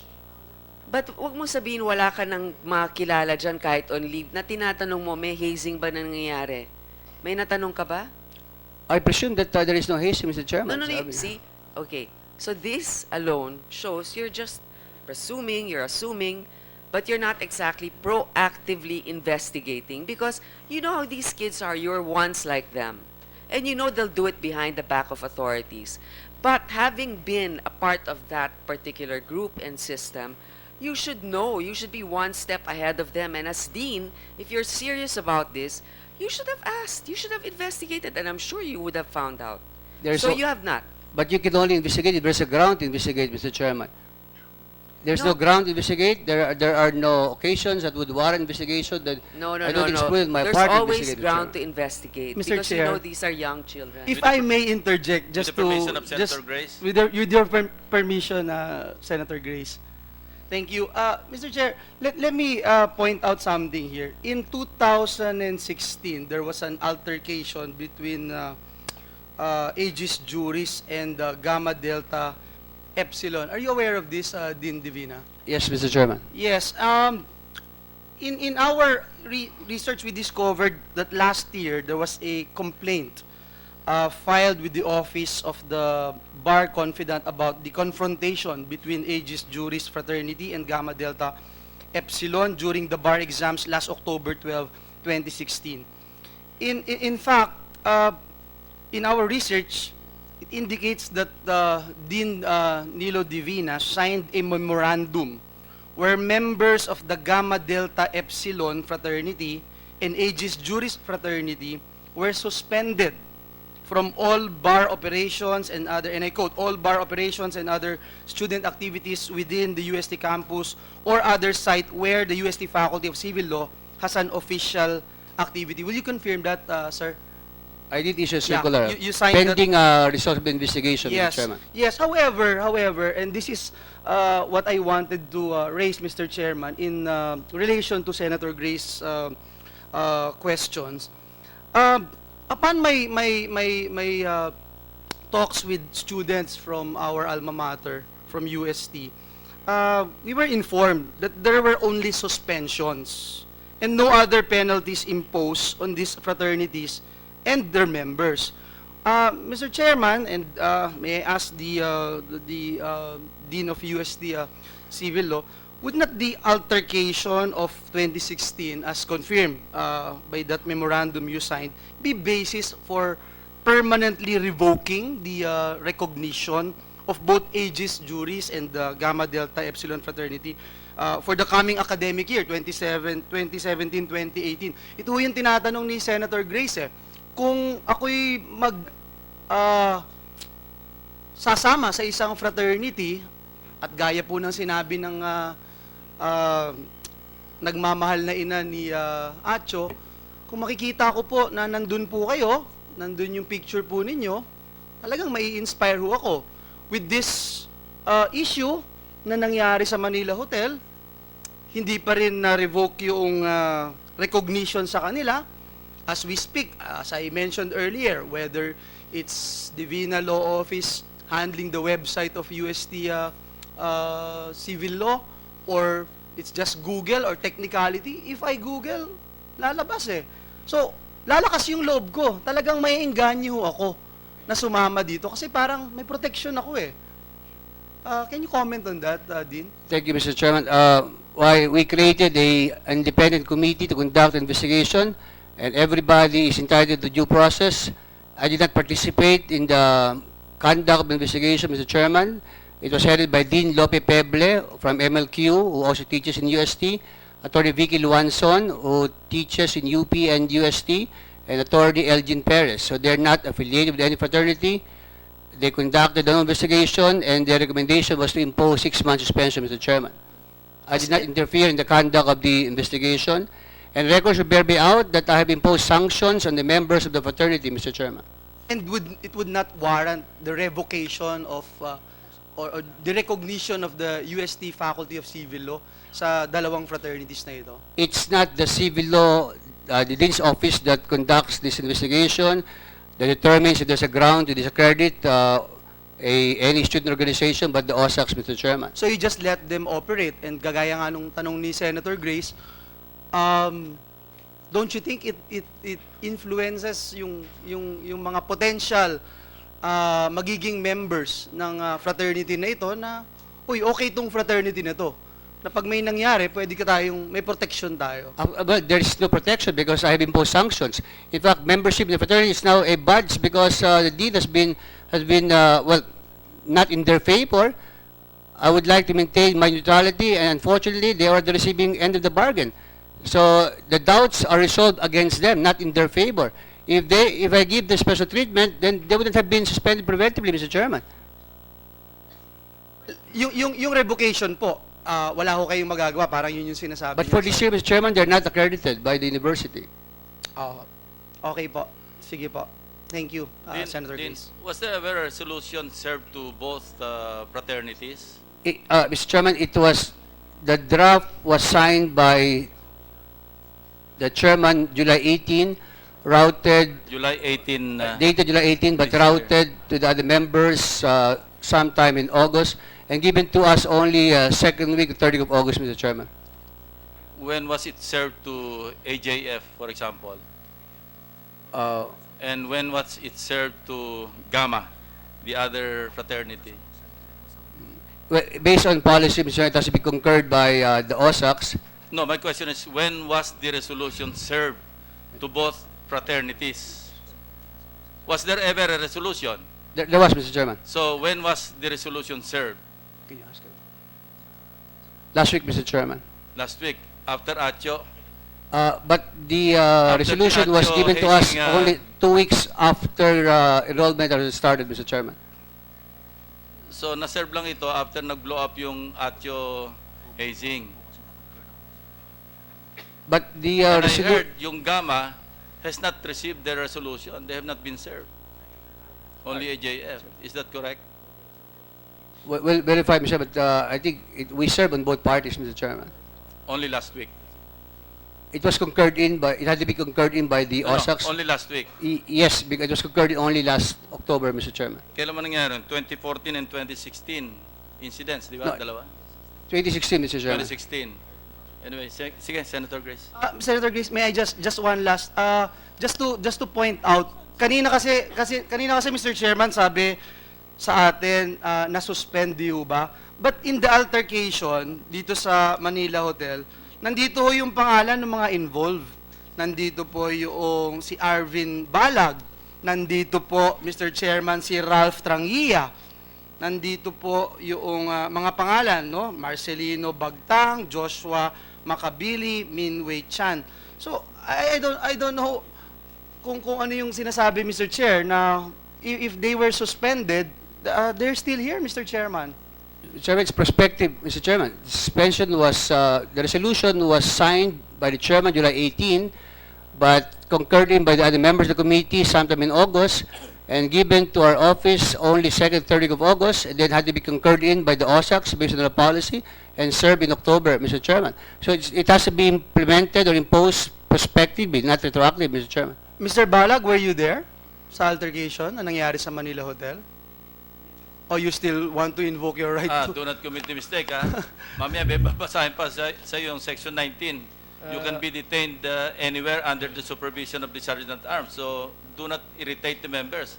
Kasi baka sa Pasay City Jail ka namin padala. During the incident in Manila Hotel po, opo. You were there? Yes. You were part of the altercation? Yes, there? a case was filed against us but it was dismissed po. Okay, what about you, Mr. Ralph Trangia? Just for the record, were you there?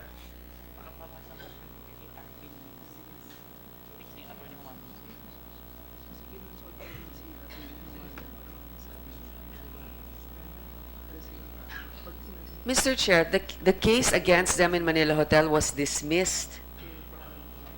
But then this is what Arvin Balag is saying. Na-dismiss yung kaso ninyo? Opo. Na-dismiss ng alin, korte? No, it was dismissed by the prosecutor po. Dismissed by the prosecutor? On what grounds? Hindi ko po alam eh.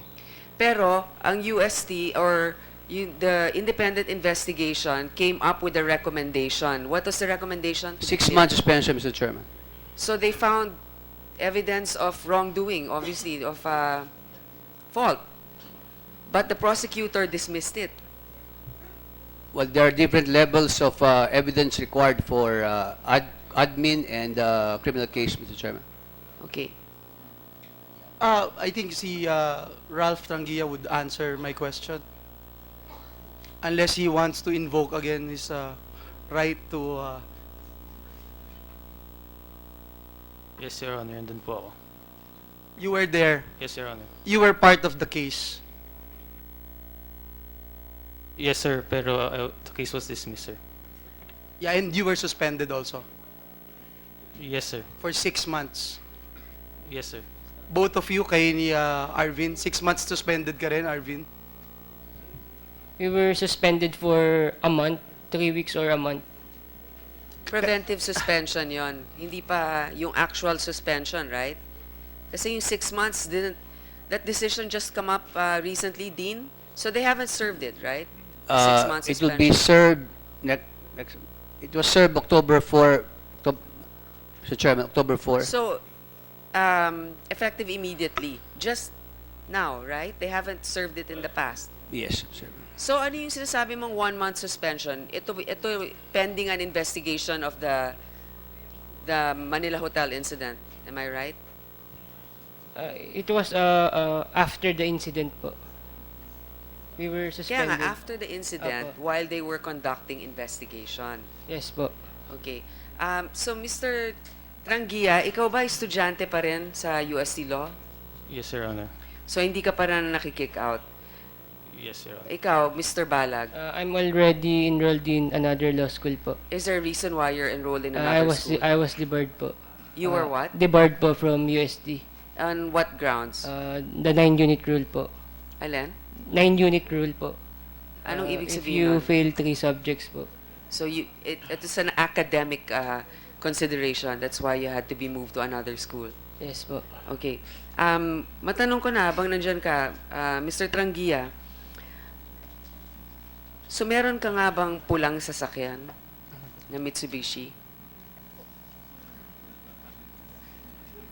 O ang tatay mo? Di ko sinasabing ito yung sasakyan na ginamit, ha? Para dalhin si Mr. Castillo sa ospital. Meron ka bang Mitsubishi na pula? Na, ano ba to? Strada ba? Strada. Your Honor, pasensya na ho, pero may tendency po yung question nyo na mag-lead sa allegations po about sa amin at yung magulang ko sa red Wala pa, alam Wala mo, pa pwede. yung tanong. Hintay mo muna yung tanong na magli-lead. First of all, hindi ibig sabihin na may sasakyan kang ganon, yun ang ginamit na sasakyan. At saka sabi mo, sa salaysay mo, ilalabas mo rin naman yan. So, meron ka bang sasakyan na pulang Mitsubishi Strada?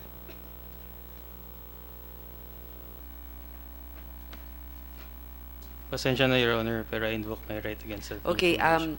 General Coronel, dun sa nakita na naka-record sa CCTV ba, meron nga bang Mitsubishi na pula at sino may-ari base dun sa plaka?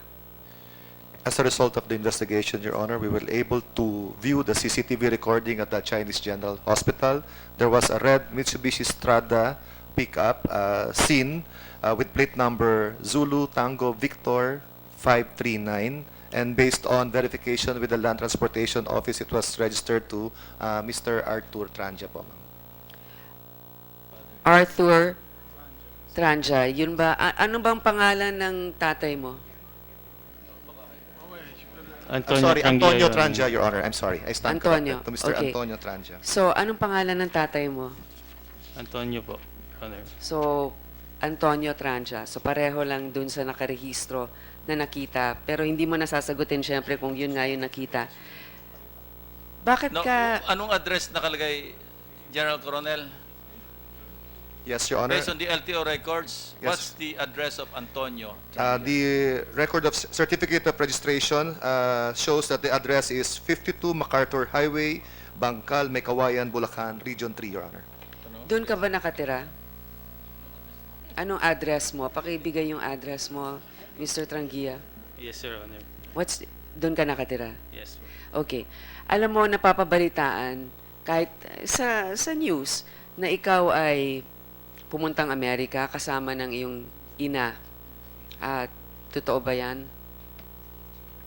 Yes, Your Honor. At kusa kang bumalik dito nung nagkaroon na ng investigasyon. Yes, Your Honor.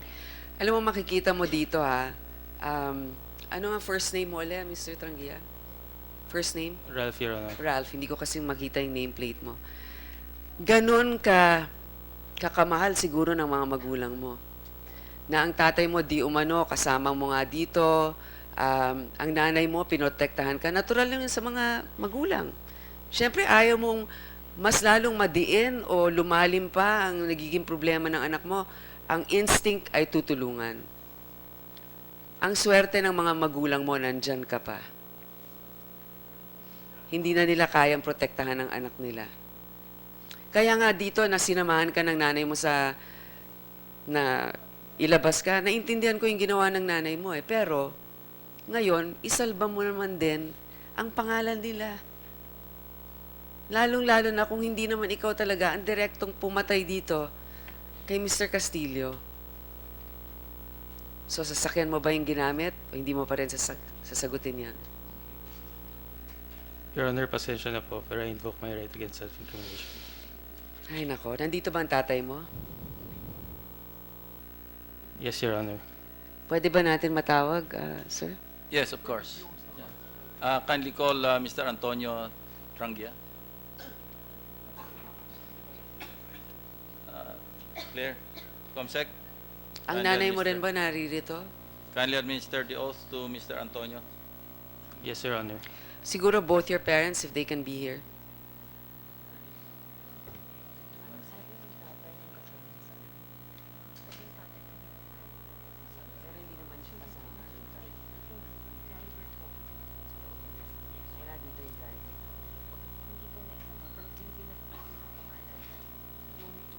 Yung driver mo ba nandito, Mr. Trangia? Wala po, Your Honor. Okay. So the parents.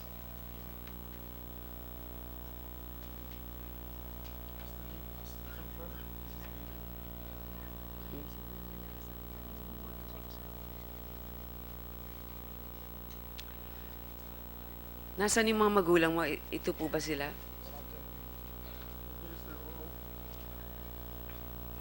Siguro dapat malumpa muna. Comsec.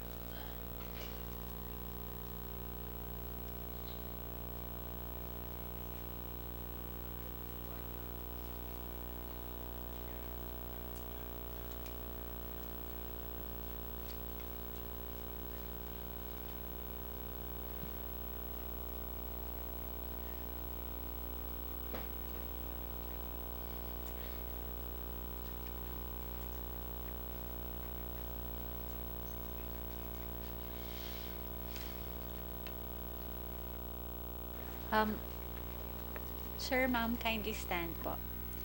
Please raise your right hand.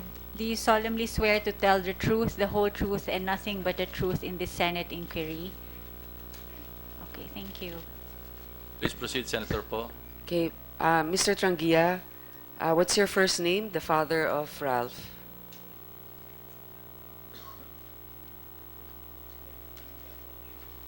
Bakit? Antonio Trangia po, Your Honor. Okay. Mrs. Trangia, ano po yung full name nyo? Rosemary Trangia po, Your Honor. Mr. Trangia, Antonio Trangia, sinabi po ni General Coronel na sasakyan ninyo nakita sa CCTV footage ng Chinese General Hospital. Makukumpirma mo ba na sasakyan mo yon? Your Honor, with all due respect, may mga allegation na po na ano sa akin na allegedly yung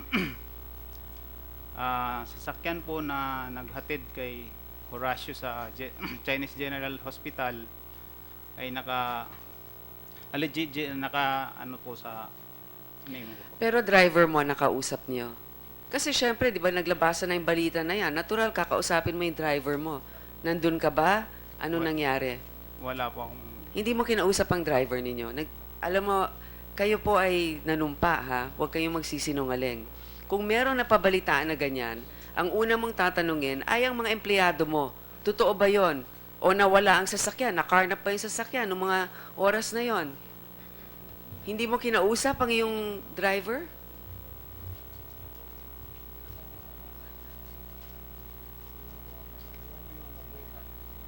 Si Romeo Laboga.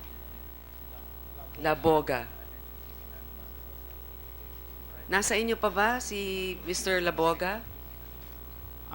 Yung driver ko po, kasama ko po nung time po na allegedly na sasangkot po yung sasakyan po namin. So sinasabi mo, nung namataan ang sasakyan mo sa Chinese General Hospital, kasama mo ang driver mo? Opo. So sinasabi mo parang ngayon Nasa na amin po yung... nasa inyo. Siguro, Mr. Chair, to be able to verify this new information, apparently the driver who Mr. Solano testified was one of those that he spoke with, Mr. Antonio Trangia is now saying was apparently with him at that time. We need to have the driver here. So, kung ganon, yes. Gusto po lang namin kayo inform. We'd just like to warn you. Maraming witnesses po nakakita ng driver ng red pickup na yan. Kung magsinungaling po kayo dito, we can cite you in contempt. That's serious grounds. Opo. Okay. Thank you. So, ngayon, si Mrs. Rosemary Trangia, kayo po ay ng ibang bansa ng iyong anak na ura-urada. Ano pong dahilan nun? Kasi nasa kaligitnaan ng semester. So, bakit mo dinalang anak mo sa ibang bansa? Your Honor, I invoke my right against self-incrimination, Your Honor. Pasensya na po pero mukhang may pinagmanahan ng anak ninyo. Your Honor, kasi po sa ngayon po may isinampa pong kaso laban po sa akin na obstruction of justice, kaya mananahimik na lang po muna ako. Pero umalis kayo. Opo, Your Honor. at bumalik rin naman kayo kaagad. Nakikita naman natin yon. Opo, So, Your Honor. Mr. Chair, ito na nga, nakikita natin na yung mga magulang gusto protektahan ng kanilang anak, pero kung alam naman ninyo na ang anak ninyo ay walang direktang kagagawan sa pagpatay sa isang tao at maaring napilitan dahil sa kagagawan ng mga ibang kasamahan niya, ang pinakamaganda dyan ay magsabi kayo na yung anak ninyo ay tinatakot kaya nagawa yon. Kung ganun nga ang naging dahilan. Ano po bang trabaho ninyo, Mr. Antonio? May tire siya po ako, Your Honor. Ito ba'y panganay ninyo, si Ralph? Opo, Your Honor. At nag-aaboga siya pa. So, kayo naman po, ma'am, ano pong trabaho niyo? Housewife po, Your Honor. So, Madam, with permission of Senator Grace po, Mr. Chairman, gusto ko lang i-establish na yung, ano po yung plate number ng inyong pickup, Mr. Trangia? Ayan ay public document, public records. You can please tell the committee the truth on the plate number of your vehicle.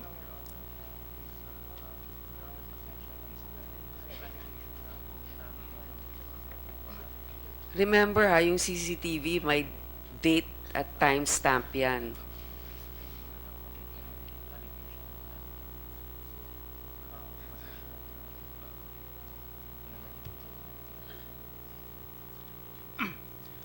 Your Honor, pasensya na po talaga.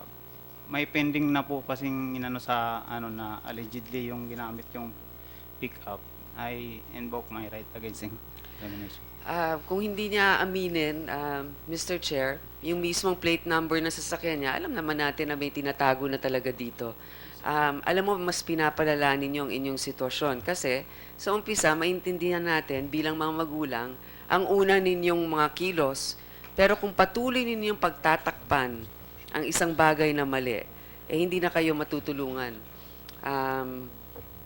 Ngayon, kahuling tanong ko na lang siguro kay General Coronel, isang komento rin, maraming salamat sa inyong pagpupursige sa investigasyon na ito. Kasi sa mga ibang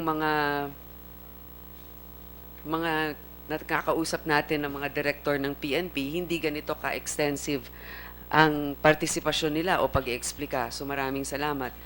Gusto ko lang matanong, no, yung mga cellphone messages o kaya yung mga Facebook post, maaari mo bang sabihin kung sino sa miyembro ng fraternity ang nagbigay sa'yo? O kung ayaw ninyo munang isiwalat yan, kung masasabi lang ninyo, General, na miyembro nga ng fraternity ang nagbigay?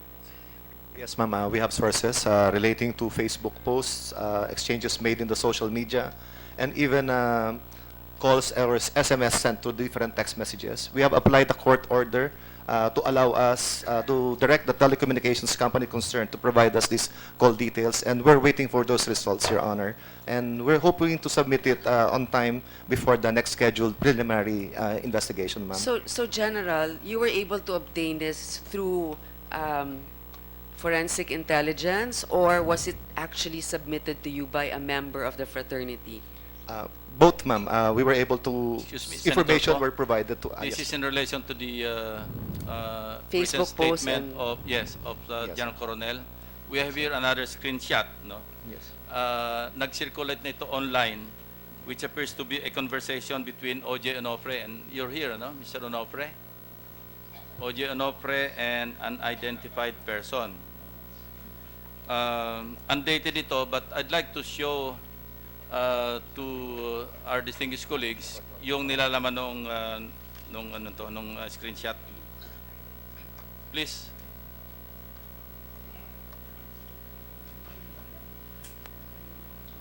Habang hinahanap yan, siguro Dean Divina, papayag ba kayo na ang inyong cellphone ay isumitin ninyo bilang... Yeah, here it is. Ito na muna.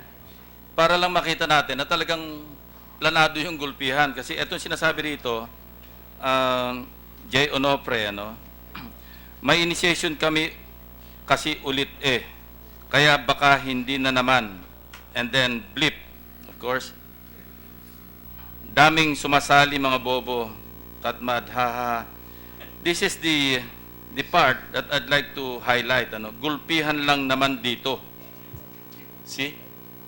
And yet, in a manifesto that they circulated, manifesto with the alumni of the Aegis Juris Fraternity decry the alleged hazing incident that has allegedly led to the death of Horacio Castillo III. Our sympathies are with the family of Atio during this most difficult time. We call on those who have personal knowledge to come forward and shed light on the incident. Ano ba to? Pang propaganda lang ba ito? Because nobody's come forward, obviously. And there's a call. We call on those who have personal knowledge to come forward and shed light on the incident. So obviously nobody's listening to the call. Yes, please proceed. Ayan yung napiting. Ito nga siguro Mr. Chair, ito nga nung tinatanong ko si Dean, are you willing to disclose your cell phone number to this committee, not in public but to us, and to submit, are you willing for the National Telecommunications Communication and NBI to trace your calls and text messages during the time surrounding the death of Atio? Sure, Mr. Chairman, but except of course my clients because they're entitled to confidentiality. But conversation, text messages with any of the persons present here, no problem, Mr. Chairman. Okay, Mr. Chair, we take note of that. That the Dean is waiving the rights and he will so submit. directed. So we will ask for your cell phone number. Thank you for your cooperation, Dean. We're just also hoping that you don't have a burn phone that could have been used. Mrs. Castillo. I also, Chair, submit a text message that that transpired between me and Atio at the September 12th that I was asking his whereabouts, and he replied, dito sa law firm. I've already submitted the text message to General Coronel. Meaning the law firm, the Divina law firm. But previous to that, I called him up, and then because I was worried where he will be parking the car, so I told him, where will you be parking the car? And he told me, they'll be providing me with the parking. I would guess, sabi niya, I guess they will be providing me with the parking. This is during his service, a so-called service, during the initiation week. Just to clarify, ma'am, when he said he's in the law firm prior to the initiation, I asked him, is this the one, Long Buendia, near the Petron gas station, or in front of the Petron gas station? And he said yes. and what law firm is this? It's a Long Pacific Star. I would assume it was the Divina law firm. That's the location in the Yes. general area. Okay. Chairman, can I please respond? Mr. Yes, Chairman, sure. just for the record, we also submit the CCTV footage of our office. We saw 16 CCTVs in our office, and this will prove that Atio never set foot in our office. It shows my activities from 7 o'clock in the morning up to 3:30 p.m. In the time, I went to the CR and I went to my own chapel. We're submitting it also to the Senate, Mr. Chairman. Okay.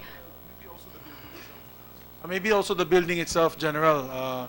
I'm familiar with that building sa Pacific Star.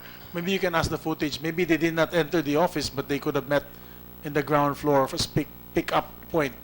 Ayon. Yes, Mr. Chair, I'd like to clarify because earlier we made the motion and we voted upon, we seconded the motion on contempt against Mr.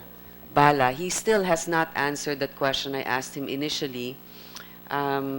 Will we Would like continue to or give him give him- another chance, because ito yung section 19 or the next paragraph of section 18. A contempt of the committee shall be deemed a contempt of the Senate. Such witness may be ordered by the committee to be detained in such place as it may designate under the custody of the sergeant at arms until she agrees to produce the required documents or to be sworn or to testify or otherwise purge herself of that contempt. And then, he may offer to answer any question in an executive session. So if you wish to purge yourself of the contempt citation, Arvin, we're giving you another chance to answer the question propounded to you by Senator Po. Oo, kasi Arvin, nasagot mo na, nakasama ka nga dun sa Manila Hotel incident. At dahil nga miyembro ka nitong fraternity, simple lang naman eh. For the record, miyembro ka ng fraternity, ikaw ay officer ng fraternity, sagutin mo na. Kasi nagbibigay ka ng mensahe na hindi mo siniseryoso ang pagdinig na ito kung yung mga napaka-basic na mga tanong ay hindi mo man lang masagot. You know what, counsels? I think you should advise your clients very well, ha? Weigh the consequence of being cited in contempt and being detained.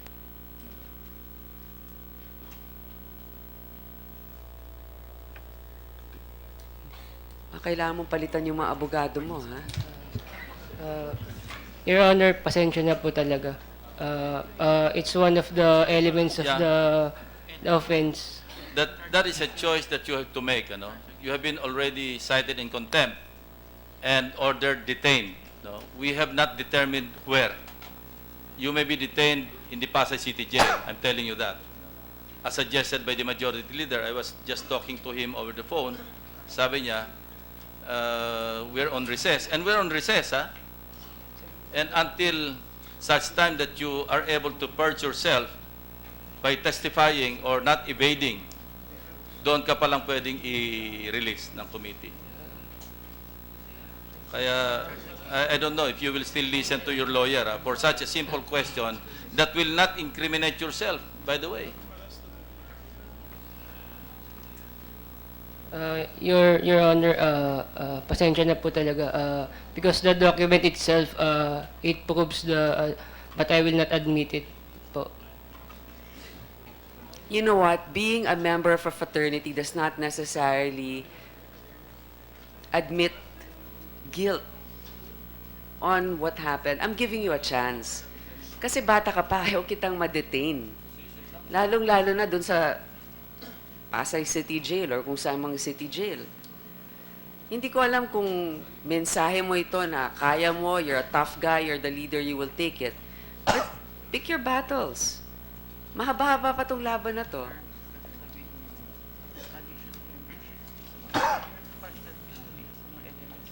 Then say so that you are not the president ba, tawag doon, yung GP. Then say so that you are not the GP. But answer, because that is not incriminatory, self-incriminatory. Just answer. If you're not GP, then say so. If you're GP, then say so. We're giving you so many chances, ha?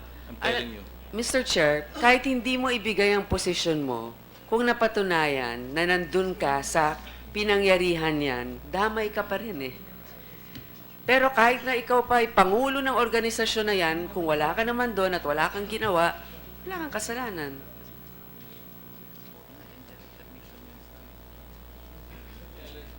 Proceed to other Yes, Mr. Chair. matters. Okay. Sige. So that would be all, Mr. Chair. And I think until the end of this hearing, let's give him a chance. But otherwise, I think we need to make good on our threat. Or Villanueva is recognized. Thank you, Mr. Chairman. Just some important matters I think that we need to discuss. A while ago, we were talking about the thread, and I think it would be better if we could put into the record some exact words na binanggit po dito sa thread na ito. And I'm willing, actually, Mr. Chair, to read all this just to establish, Mr. Chairman, itong cover-up, obstruction of justice, maaaring magamit siguro ito sa perjury, dun sa maaaring disbarment cases na kakaharapin ng ilang mga abogado nila.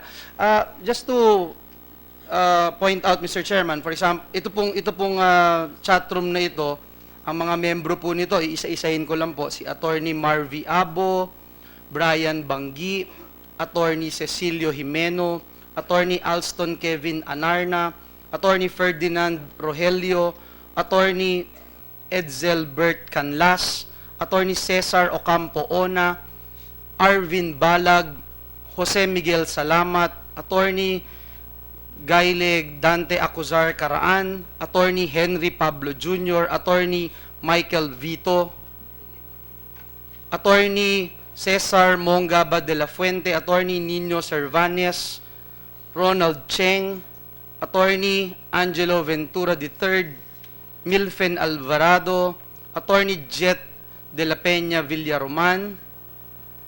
Tingnan po natin, Mr. Chair, itong thread na ito, makikita po natin si Attorney Marvy Abo.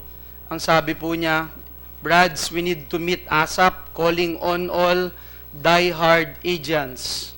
Ayan po.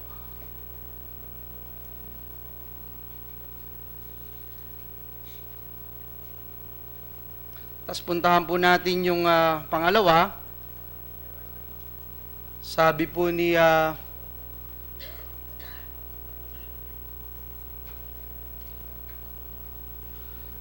Attorney Marvy Abo, we all have important things to do but I couldn't find anything more important to do than this meeting. Sabi po din ni Marvy Abo, hinold na ng hospital ang naghatid. Sabi naman po ni Attorney Rogelio, nangyari ba yung sa tingin kong nangyari after reading the last two posts sa frat page? Sabi naman po ni Mr. Marvy Abo, pinauwi ko na GP Arvin. Ayan na po yung GP Arvin sa Subic. Nasa ospital na ang bata. Next slide.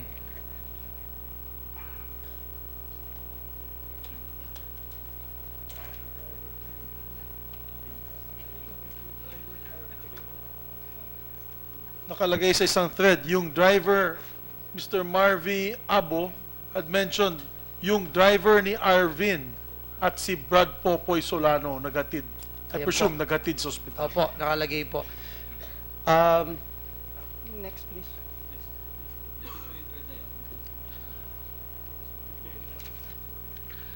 Ito po, sabi ni Bonget Rogelio, buhay pa ba? Sabi po ni Alston Kevin Anarna, okay pa daw. Doon naman po sa next part, sabi po ni Marvy Abo, Brad, kapag di naalagaan yung dalawa doon or na briefing, the legal implications could be catastrophic.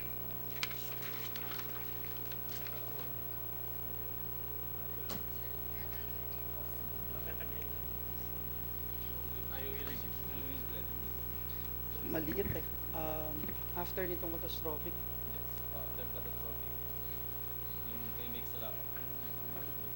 Saan yung kay Migs? Tuloy ko na lang, Joel. Mig, salamat. Saang Starbucks to? Brad, pag na-media si Popoy, Popoy is John Paul, di ba? That's your surname. That's your nickname. Okay. Baka may makakilala agad sa kanya na agent siya. Now, here, Alston Kevin Anarna, I think we should inform right away Big Bro. I'd like to ask Mig. Salamat. Sino si Big Bro? Your Honor, Big Brother refers to an elder brother. Who? Nothing specific, Your Honor. Basta Big Bro. Basta Big Bro. Lahat ng parang upper class Big Bro? Yes po.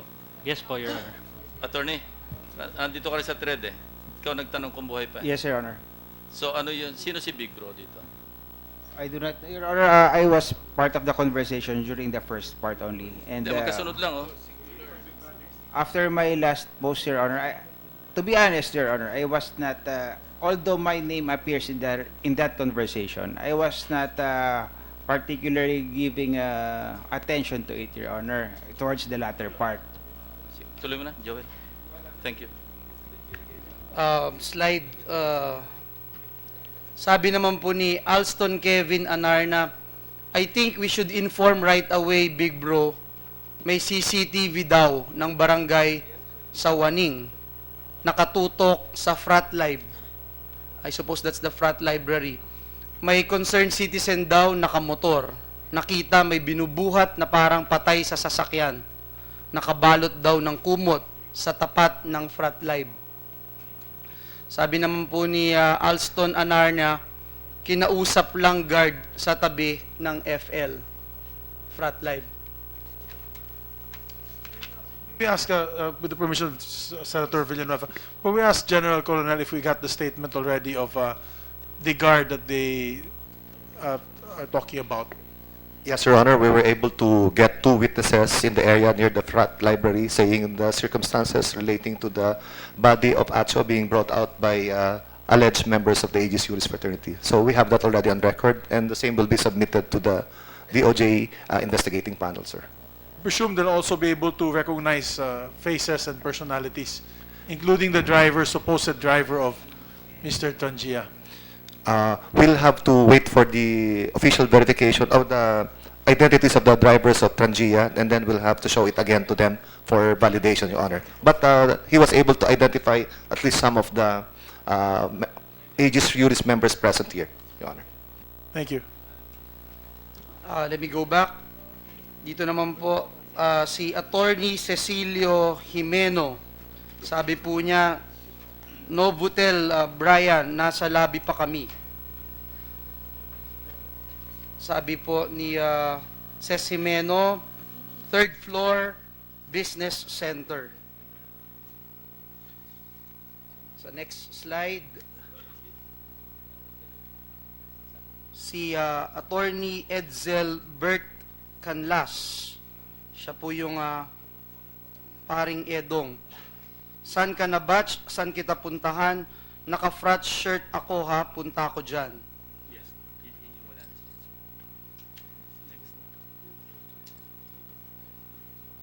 Sa next slide, si Attorney Gayle Dante Acuzar Caraan and Congressman Edwin Uy. Nakalagay po dito, message from HPJR.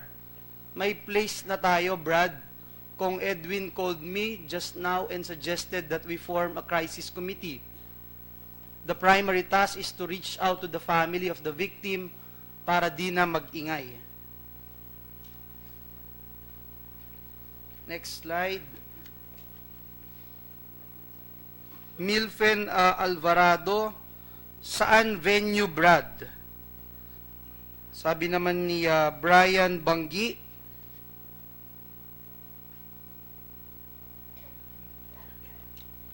tuloy ba kayo sa amin?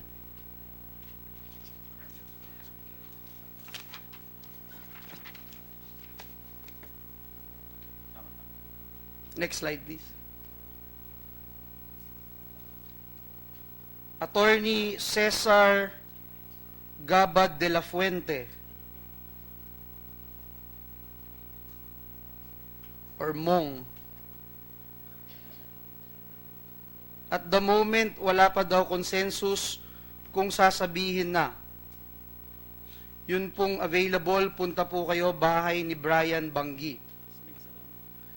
And then, Mig, salamat. Tatay na yung tumatawag sa cellphone, Brad. Tumawag na kasi yung parents sa number ni M.I. Axel and M.I. Ralph.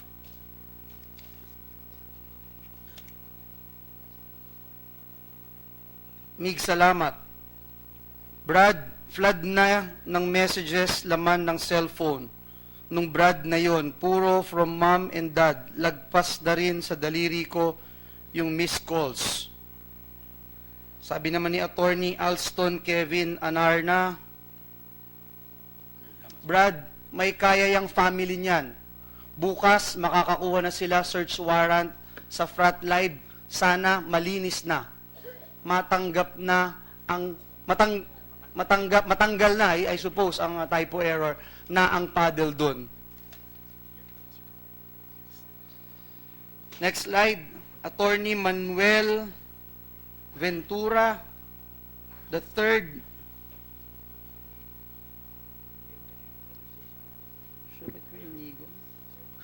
Kaya nga, it is better to tell the parents tonight para matemper kahit konti. Sabi naman ni Attorney Jet de la Peña Villaroman, GP, Alston, may news tayo if naipalinis ang Frat Live. Sumagot po si Alston, no idea, GPS. Di ako nakapunta meeting kanina. Next slide.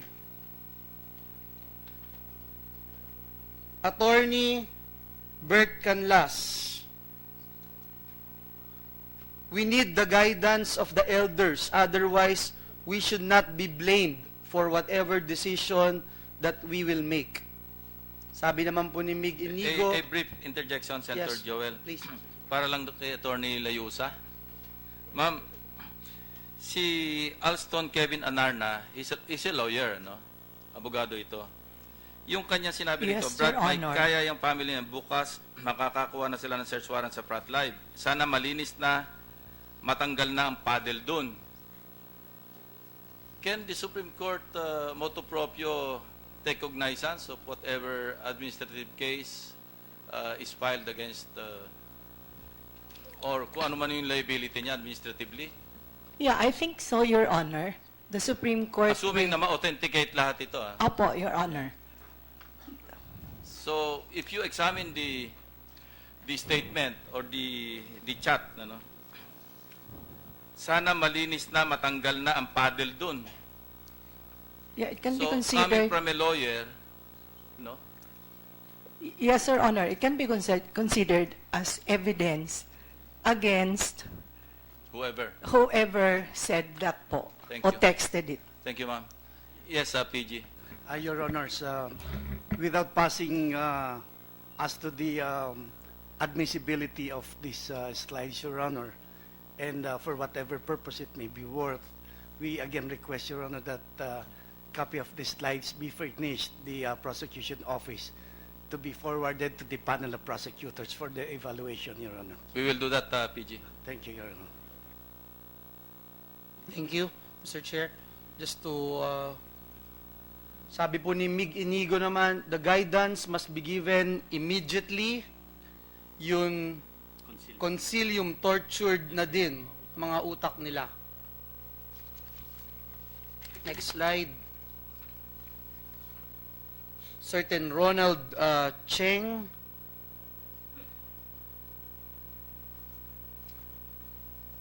By the way, Ronald Cheng, I believe is a court legal researcher, second division, clerk of court ng Supreme Court. Are you familiar with this is Ronald Cheng? Yes, Your Honor. He's the staff of the second division of the Supreme Court. Thank you. Thank you, ma'am. The clerk of court, it is headed by Attorney Maria Lourdes Perfecto, the clerk of court of the second division. Second division. With the permission of Senator Joel, no? Attorney, itong si certain Ronald Cheng is very prevalent in these conversations in the later part.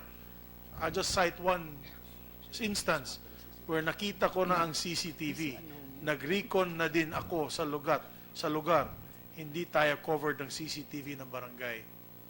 This is after the incident, Madam. So, Yeah. I hope that you act on this. And I'm sure Senator Joel will continue with this conversation. Senator Joel?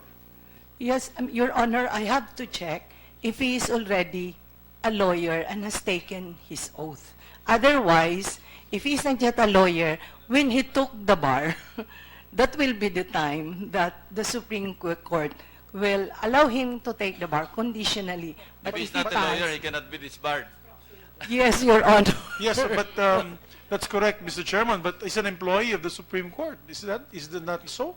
So at least a suspension is adequate while this investigation is pending, or at least a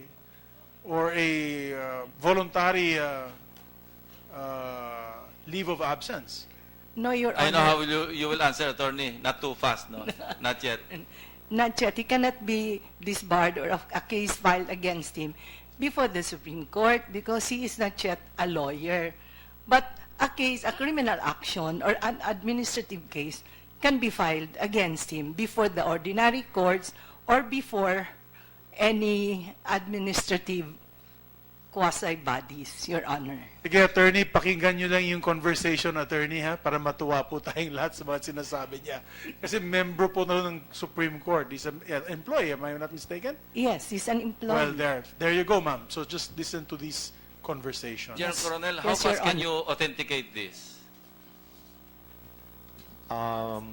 We're hoping that before the next scheduled preliminary investigation, we'll have the results from May our authentication, anti-cybercrime group, sir, Your Honor. So by then, this can form part of the evidence to be appreciated by the DOJ, di ba? Yes, Your Honor. We'll submit it to the DOJ by that time, Your Honor. Thank you. I think ang point ni Senator Migs, Mr. Chairman, is that kahit hindi to court employee o Supreme Court employee, obstruction of justice to napakaklaro and it's a criminal offense.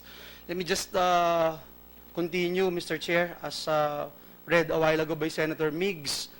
Sabi ni Ronald Cheng, nakita ko na yung CCTV ng barangay, nilapitan ko yung tanod na contact ng Brad dito sa atin, plus nakita ko din yung mismong monitor, hindi covered ang frat live ng CCTV.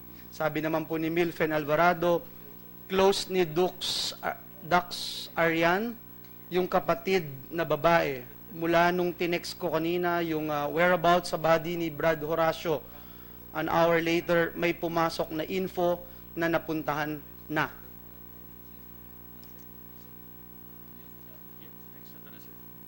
Next slide. Attorney Edsel Canlas. Paring Edong, for me, denial. Never ever give any hint.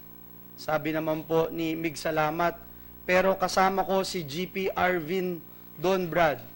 Once na nalaman na member ako, I'm assuming na maku-question ako and ako ang last recognized consilium in UST.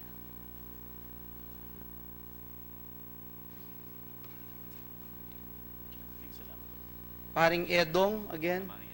If worse is puntahan ka at person in interest ka, my opinion is just deny it. Paring Edong, ulitin ko, for me, let the investigation take its natural course.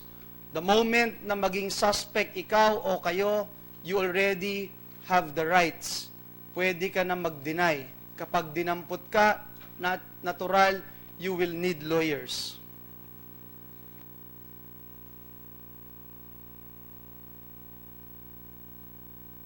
Mig, salamat. Dedenay ko ba na member ako? Di ko alam gagawin ko, Brad.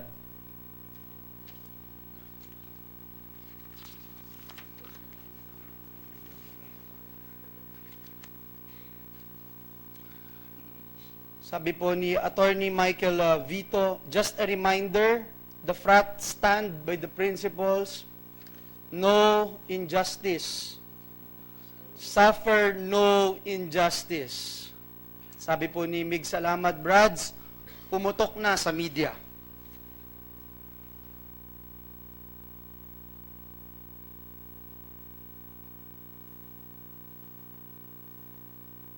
Milfen Alvarado, ano kaya yung hawak na papel ng parent?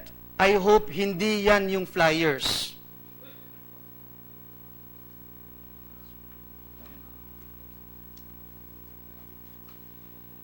Brian Banggi, kung kailan dapat tayo magtulungan, yan gagawin nyo. Magtago, umiwas. Ikaw naman, Arvin, ano balak mo? Hindi ka magsalita dyan?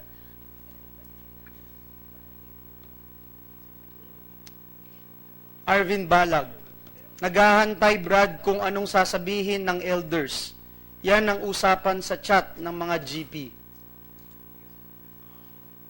Marvy Abo, he's in constant communication with us, Brad. Our priority is not to talk to the persons involved, but the persons behind the scenes.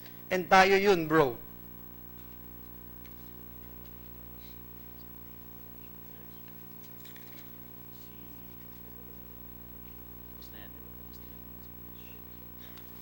Next week.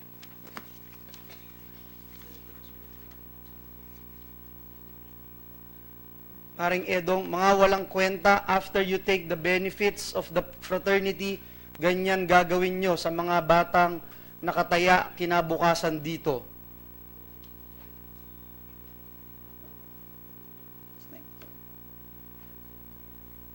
Next. Henry Pablo Jr., tuloy ang meeting ng mga alumni brads mamayang gabi sa IBP, 7 p.m. Try kong mag-reserve. Brian Banggi, alumni, sino sila? Mga GP? Henry Pablo, tayo-tayo yung present sa Novotel, then bahala na sila Gayle to invite other elders.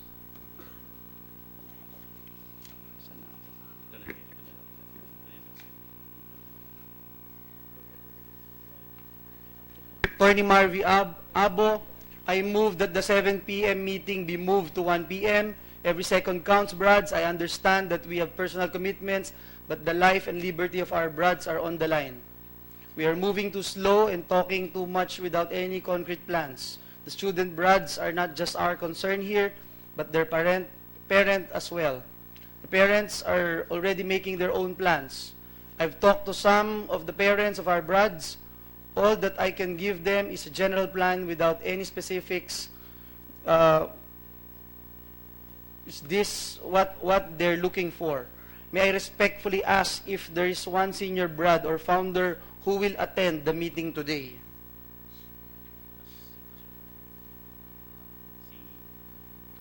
Alston, can we leave this chat group and add again all members at least every 24 hours? So messages will be deleted. Attorney Gayle, Karaan, that is what we started last night. We need to leave this group so that thread will be deleted. Pero binabalik pa rin after leaving. Iba yung naging impression kung bakit nag-leave ng group. Kailan ma-delete content and conversation ng group na ito? Kailangan. Sorry for the term, powerful yung family. Last two slides. Brian Banggi, just a reminder, the frat stand by the principle, do no injustice, suffer no injustice. Mike Vito, question mark. Brad, aksidente ang nangyari. Wala tayong ginawang injustice. Tulong mo kailangan dito, hindi paalala. Attorney Gayle, Karaan, mula kaninang umaga, nagtatawagan na naman. That's the last slide, Mr. Chair. Senator Sherwin. Mr. Chair, actually nakakakilabot po nung tinitignan ko yung mga slides, but sad to say none of the conversations encourage anyone to report it to the authorities and to the police. Lahat po ang kanilang objective is really pagtakpan po yung isa't isa, lalo na yung pagkamatay po ni Atio. At this really confirms the analysis of General Coronel na this group really was bent on covering the injustice that happened to Atio. Moreover, Mr. Chair, I notice also na they keep on referring to the elders. They keep on referring to Big Brother. So I'm inclined to believe that alam ho to ng elders or ng pamunuan ng fraternity na ito. I don't believe that this fraternity, this group acted alone. I think they had some form of guidance or imprimatur from their elders, as evidenced by the conversations, because they have to keep on referring to these elders and seek guidance on what to do. So ibig sabihin, alam ho nila yung gagawin. Elders na ito, alam po yung gagawin kung meron pong ganitong pangyayari. But I think it's also quite disturbing, Mr. Chair, that respected members of our society, such as lawyers, are the ones encouraging the younger members to conceal evidences and to evade the authorities. I think we have a member of the Supreme Court, Attorney Loyosa. Siguro wag na ho natin antayin yung whatever the committee will furnish you, but you've seen, with your own eyes that members of our society, lawyers in particular, are the ones encouraging injustice in this particular case, and I would advise you and encourage you to already take action. We have to bring back confidence to the system, Yes, Your Honor. Attorney, and Yeah. it's really disturbing, Mr. Chair, and I think I have nothing. It's really discouraging. Mr. Chair. Senator Subiri. Yes, Mr. Chair. Just two questions to two individuals. If I would like to ask if Faculty Secretary Attorney Arthur B. Capili's cell phone records also be subpoenaed. I believe that he was the one who informed the Dean of the death of Atio. If the Dean is willing to submit his phone records, are you willing, sir? Yes, Mr. Chairman, for the conversations that I had with Dean Divina.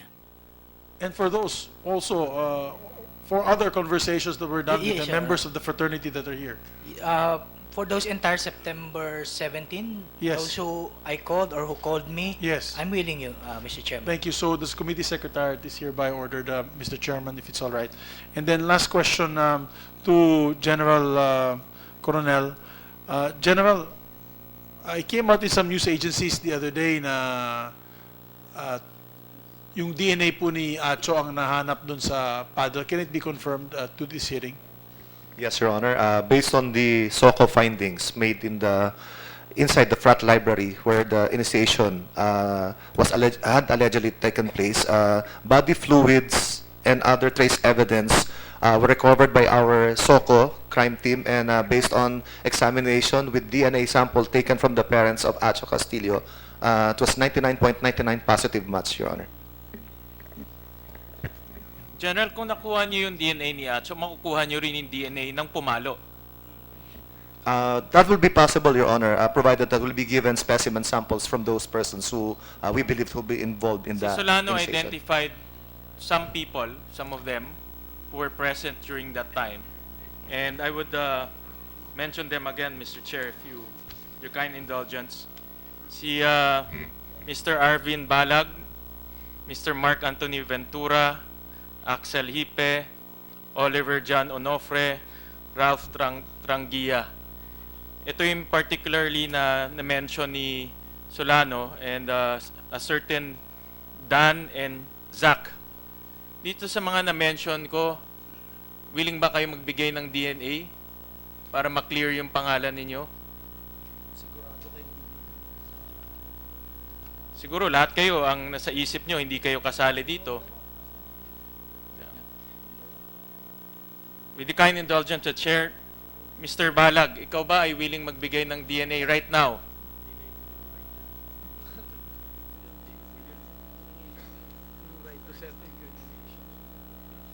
Willing ka ba magbigay ngayon na habang andito yung ating kapulisan?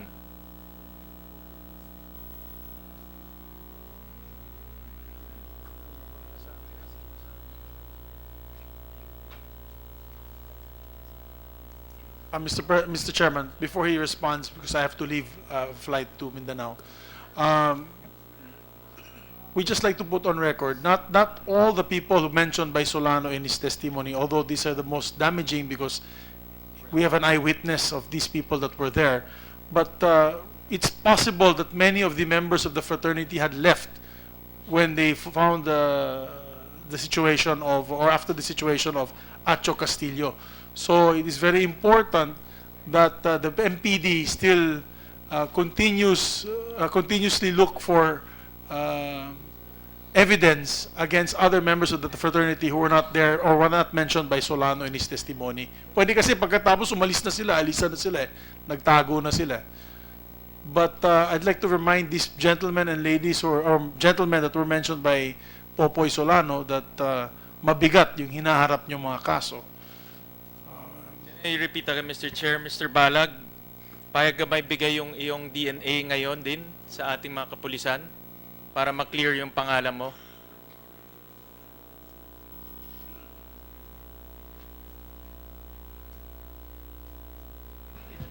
Your Honor, I would like to I would like to apologize for my earlier statements po muna na about asking me if I'm a member of the fraternity because po I'm invoking my right earlier po kasi the last time when the testimony of Dean Nilo Divina and Attorney Arthur Capilli, they were used in the supplemental complaint against them po na it may incriminate me po if I answer earlier po.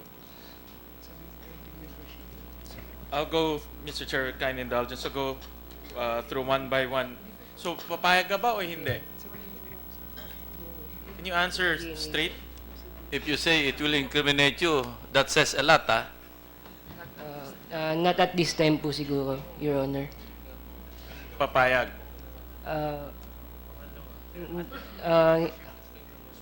Just to clear your name. Not at this time po siguro, Your Honor.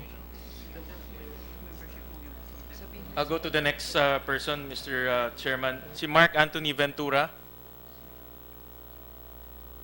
Are you willing to give your DNA right at this moment to clear your name? No, Your Honor. No. Si Axel Hipe. Same. May I ask, I consult for my counsel.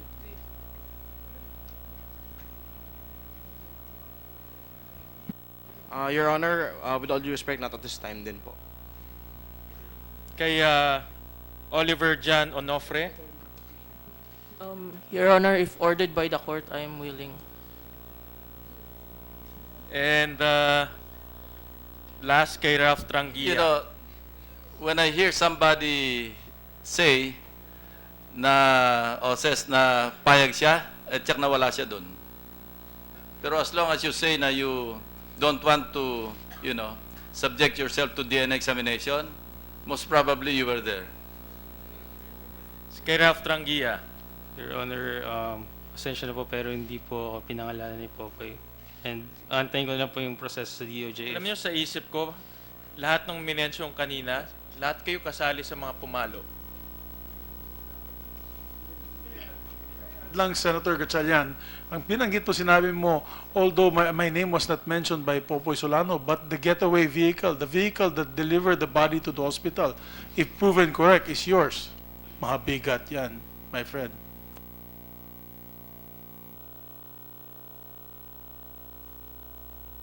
Yes, Mr. Chair. Well, speaks a lot, no? Again, no, kung tama kayo, Mr. Chair, kung wala sila doon at hindi sila kasali, I would right away clear my name by giving my DNA. But it goes to show that all of these personalities are present. Mr. Chair, I just went through the names provided by Mr. Solano, Mr. Chair. All right. Mr. Chair, I'll go through the list, no? Na nandito po. Nandito ba si Min Wei Chan? Is Min Wei Chan here? Are you willing to give your DNA, Mr. Min Wei Chan?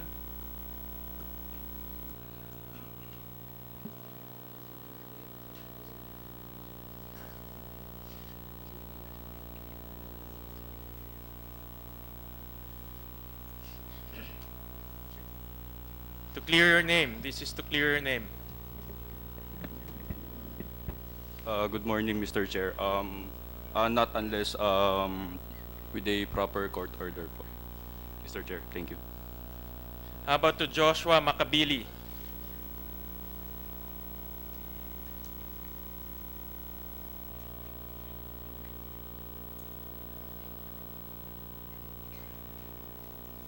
Not as of the moment, Mr. Chair.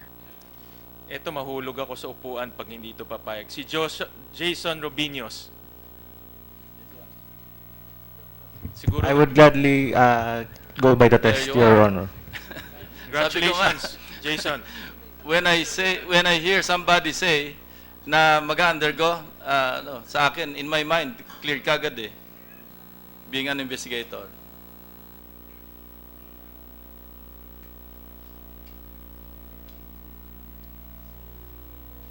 Sige, Mr. Chair, I'll go through the list of personalities. Si Mr. Rogelio. Si John Paul Solano na lang. Are you willing? Your Honor, if my specimens would be crossed with Atio, I would have a positive since I was there giving CPR. Yeah. Okay. Thank you, Your Honor. See, Mr. Rogelio, Attorney Rogelio, are you Your Honor. Are you willing to give your DNA to clear your involvement in this incident? I am, in the first place, Your Honor, I am not being linked to this hazing incident. So there's no reason, No, Your but Honor, for me to give my Yeah, but it's my just DNA. a question. Yes or no lang naman. No, eh. Your Honor, no. To Mr. Santiago, With all due respect, Your Honor, not at this time. kay Mr. Salamat. Whatever pleases the committee, Your Honor. So you willing? Yes. To Mr. Padro. Yes po, Your Honor. To Mr. Celientes. Yes, Your Honor. And Mr. Chair, may I direct with the kind indulgence of the chairman, direct the committee secretary to take note of those personalities who willingly obliged to give their DNA right at this moment. I think General Coronel also, please take note of this discussion. And those na ayaw magbigay ho, paki-take note na rin po. No? Thank you, Mr. Chair. Dr. Garcia, were you on duty in the morning of September 17 No. at the Chinese General Hospital? Sorry, sir. I'm the assistant chief. I have with us our duty Okay.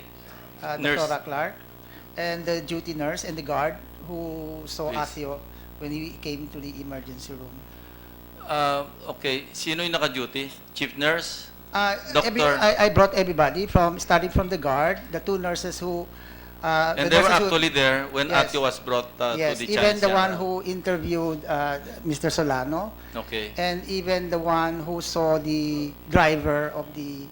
So can we hear their testimony Yes, and sure. describe to us what transpired in the morning of September 17? Maybe we could start from the. Yes, please. The triage nurse first. Okay. Your doctor, I am Mark Anthony Chua, emergency room staff nurse of Chinese General Hospital po. kindly narrate, kindly share with the committee what transpired in the morning of September 17. Your Honor, around 9 a.m. po, may lumapit po na lalaki sa amin na medyo may kalakihan po ng konti. And he is here.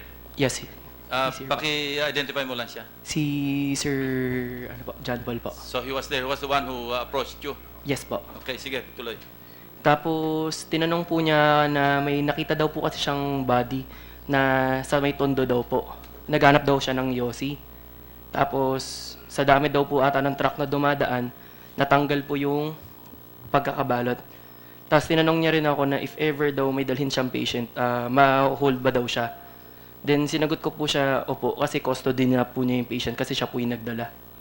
Ayun po yun, Your Honor. Wala ka na nakitang ibang tao?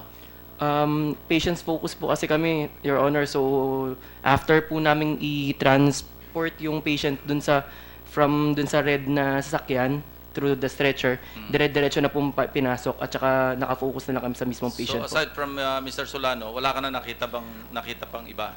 po. May nakita pero hindi ko po namukhaan. But more or less you can describe. Bakit hindi mo namukhaan? Hindi po, kasi gaya nga po nasabi ko, nakatutok lang po kami sa patient at that time. Yes. Hindi mo nakita yung red pickup? Yun po yung pinagsakyan po, Your Honor, ni Atio. Nung kung saan po namin siya Yes, kinuha. Dr. Garcia. For your information, Your Honor, kasi the car, the pickup truck was not parked at the emergency room. It was parked far away from the emergency sa parking area. So Is that normal? No. It's Dapat very pagka abnormal. emergency, Yes. doon ka mag-i-scratch Yes, pa po. yung gulong mo, di ba? That's Dahil why, emergency. Your Honor, we send, under the protocol, the triage nurse should not leave his post. So he asked his superior, the two nurses there, to go and see what's going on the pickup car. And they are here. They are here. Pakitawag nga. Kindly administer the oath, Comsec, to the two nurses. So sila yung lumabas papunta sa pickup truck. Yes po, Your Honor. Okay. Comsec.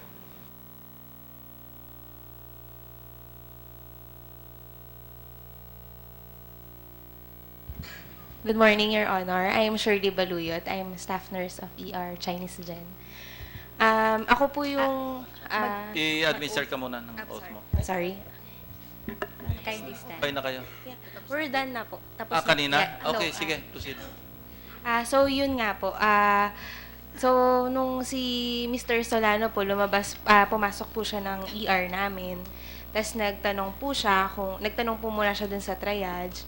Then narinig ko po yung description niya kasi na parang unresponsive nga daw po yung pasyente, ganyan. Nung narinig ko po yun, lumabas na po ako. Sabi ko po kung nasan yung pasyente. So, tinuro niya po na nandun daw po sa parking. Medyo malayo po talaga yung kaka-park ng sasakyan from the entrance ng Chinese Gen. Tapos, doon ko po nakita ko po yung red pickup na sasakyan. Tapos po, binuksan ko po, nakita ko po yung lalaki nakahiga doon sa bandang likod. Yan po, Your Honor. May nakita ka ibang tao doon sa Yung malapit sa driver pickup? lang do. Yung driver lang po, Your Honor. Makikilala mo? Driver. Hindi po buo, pero yung description niya, like maputi, mga ganun po. Pero yung mismong mukha, hindi ko na po masyado maalala, Your Honor. Pero once na makita mo, halimbawa naimbita namin dito, makaharap mo, maaaring makilala mo. Siguro sa Okay. Yung sino yung susunod? Ano yung naging participation mo? Pakilala mo lang sarili mo. Okay, good afternoon, Your Honor. I'm Mary Chandeliti Merced, senior nurse at that time pa. Di bali po nung nakita ko po si Solano, kasi katabi ko lang po si Mark Chua sa station. Nung narinig ko po na unresponsive po yung patient, pinuntahan po namin ni Shirley Baluyot po sa parking lot. Doon ko po nakita yung red pickup van na nakabukas na po yung likod. Tinanong ko po yung kasamahan ko kung kamusta na po yung patient. Sinabi naman po niya na wala na pong pulse, tsaka matigas na po siya. And then, hinarap ko po si Solano, sabi ko po sa kanya na kailangan na po naming ibaba yung patient sa emergency room. Tapos, nung nasa, sabi ko po sa kanya na wag niya pong iiwan yung pasyente kasi nasa custody na po niya na kailangan hindi niya po iiwan hanggat wala pong mag-claim na relative po dun sa body. Yun lang, wala ka nakita ibang tao? Yung driver lang po. So dalawa lang sila doon sa pick-up? Si John Paul Solano, si Popoy, at saka yung driver? Actually, Your Honor, hindi ko po nakita na kasama po ni Solano yung driver mismo doon sa pickup van. Nakita ko po si Solano mismo doon sa motorcycle po niya. Kasama kayo na nag-move ng stretcher, papasok doon sa loob? Ipinasok ba yung pickup truck? Hindi na rin? Doon lang po sa harap ng ER, Emergency Room Department. Doon yun na nilipat sa stretcher? Yes, Your Honor. Doctor? Good afternoon, Your Honor. I'm Dr. Clarice Cladera, resident on duty that time. I was informed that there was a patient outside who was unresponsive. So we already prepared the things for resuscitation inside the emergency room. So once a patient was pulled in sa ER, I checked for the pulse, the heart rate, the breathing of the patient. So there was none, so we started resuscitation. We could not get proper information from anyone, just Mr. Solano, but he also does not know the patient well. So we resuscitated the patient. However, the patient did not respond to the medications, the oxygen that we have given. So after that, that's when we already examined the patient thoroughly, and that's when we noted that there were hematomas on both upper extremities of the patient, and also candle wax drippings on the chest, on the arms, and on the left thigh po. And he was declared expired at around 9:21 a.m. of September 17, 2017. Would you say na yung postmortem has started to set in do sa katawan? Yung anong condition? Yes. Medyo That time, patient was, as mentioned by one of my nurses, patient was quite stiff na. So ko ba yung magsabi ano yung more or less yung time of death? General Coronel? More Kayo? likely the Yeah. medical legal po. Medical legal? Andito ba yung medical legal? More or less, anong estimated time of death of Atio?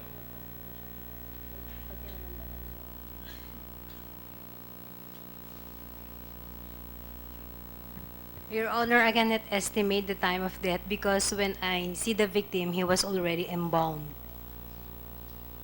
Mr. Chair, if I may lang, yun nga ho, no, sabi nyo nga po, na-imbalsa mo na bago yung autopsy. Yes, Your Honor. Do you have any idea kung sinong nagpa-imbalsa mo kaagad without yung tong hindi pa nagagawa yung autopsy? Dr. Garcia? Dr. Garcia ulito. Actually, when the patient was declared dead, so he was, wala pa siyang pangalan, his name Patient X.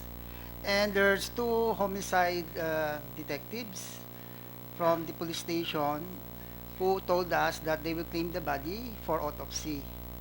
That's the reason the hospital released the body to them.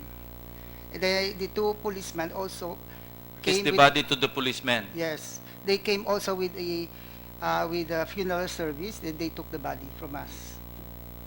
So it was the policeman Yes, we have the names who asked for the body. Yeah. To be released, And during that time, sir, hindi pa ho naiimbalsa mo, di ba? Hindi pa ho. Oo. So, pupwede sana na, ba't ho ganun kaya? Kasi ganito po yun eh. If there's a relative and we know the name, the position of the hospital is to keep the body until a relative will claim.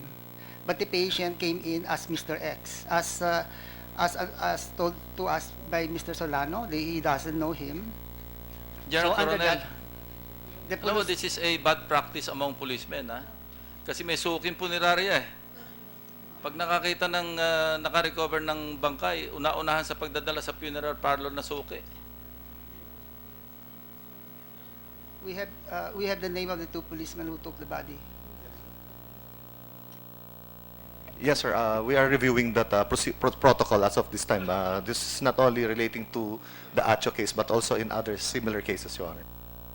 Dapat may konting due diligence, di ba? Na ipagtanong mo muna among those missing persons, baka ma-identify pa yung pamilya bago idiretso kagad sa punerarya. And again, yung sa one of our informal meetings, you mentioned na meron kayong estimate as to the time of death, di ba? Yung between 4:30 to 6:30 ba?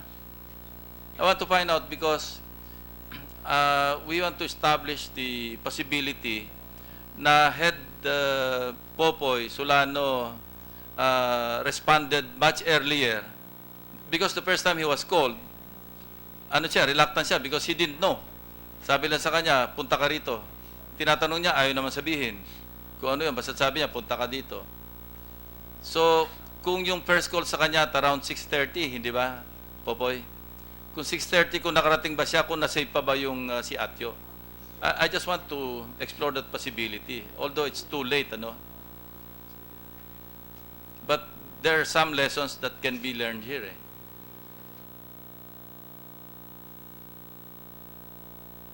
Yes, Your Honor.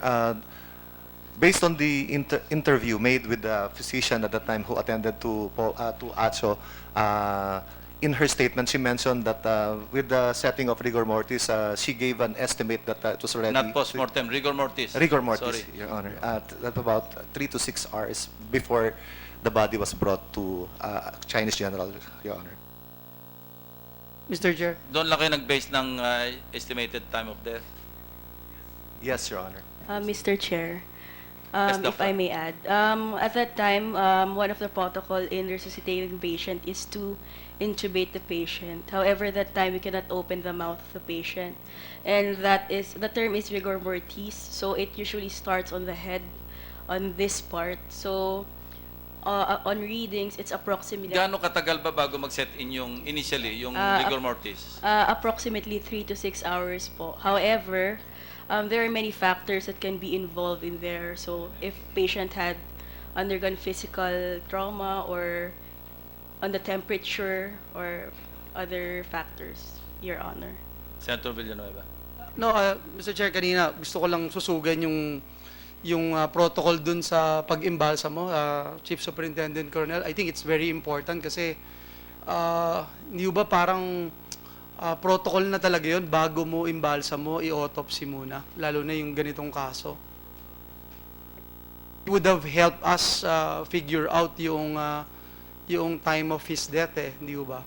Sir, can I refer that question to our chief of our crime laboratory, Seat of Crime Operations, Please, who's more familiar with the procedures on autopsy examinations. Sige po, thank We you. have here Superintendent Ronnie Foro, our chief of the MPD Crime Laboratory. Yes, and we're here in aid of legislation. That's why we wanted to know kung may kailangan pa bang gawin. Ituturo pa ba yun? Or automatic po yun SOP po ba yun? Your Honors, according to the information I got from our Chief of the Medical Legal Division at Camp Crame, wala po daw kanyan, it's a call of the funeral parlors na after 24 hours, ang body of the person dead, nagko-contact na po sila ng embalming. Pero wala kaming call doon. I'm sorry, sir. Kung nakikinig po kayo kanina, binanggit po nung ni Sir na hinabilin po o kinuha sa kanila, hiningi sa kanila ng 2 pulis. And can we name the persons? Yeah, we have the name. Yeah, can we ask for those names? We are looking for the records. Siguro ibigay lang sa atin. Kaya yun yung tanong natin Nasa responsibility na po ng mga pulis. Tapos binigay po doon sa funeral parlor. Kaya ang tanong ko po is, hindi ho ba SOP, hindi ho ba mas dapat unahin na i-autopsy bago i-imbalsa mo? Yes, sir. As it was being explained to me just right now, Your Honor, in instances wherein the victim or the deceased is identified, the protocol is we let the relatives or the next of kin determine which funeral parlor or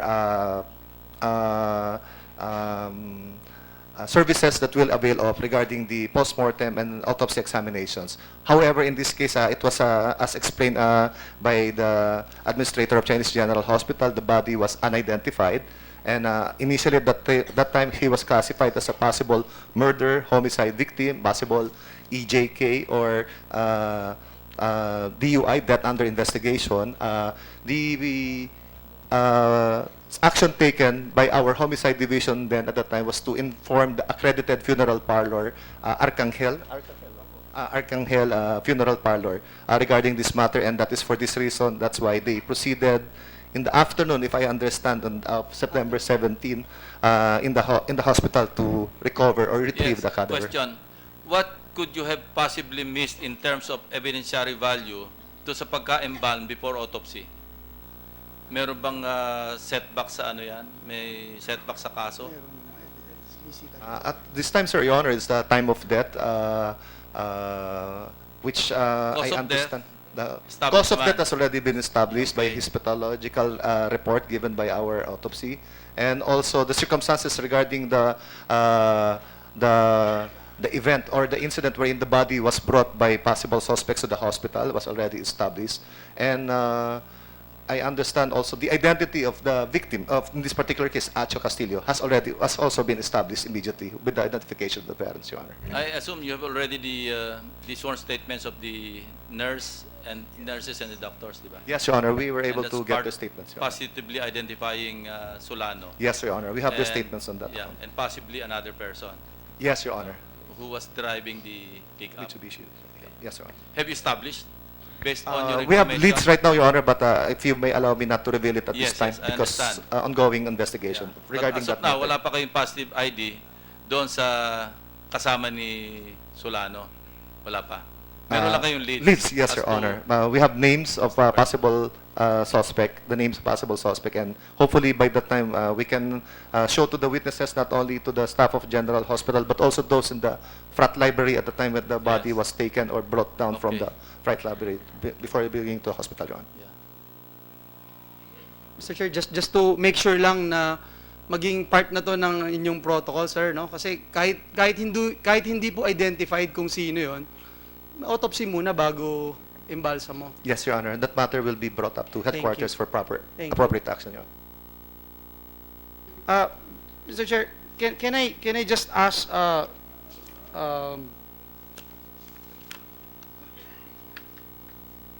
example si Ralph Trangia, you went to the United States, no?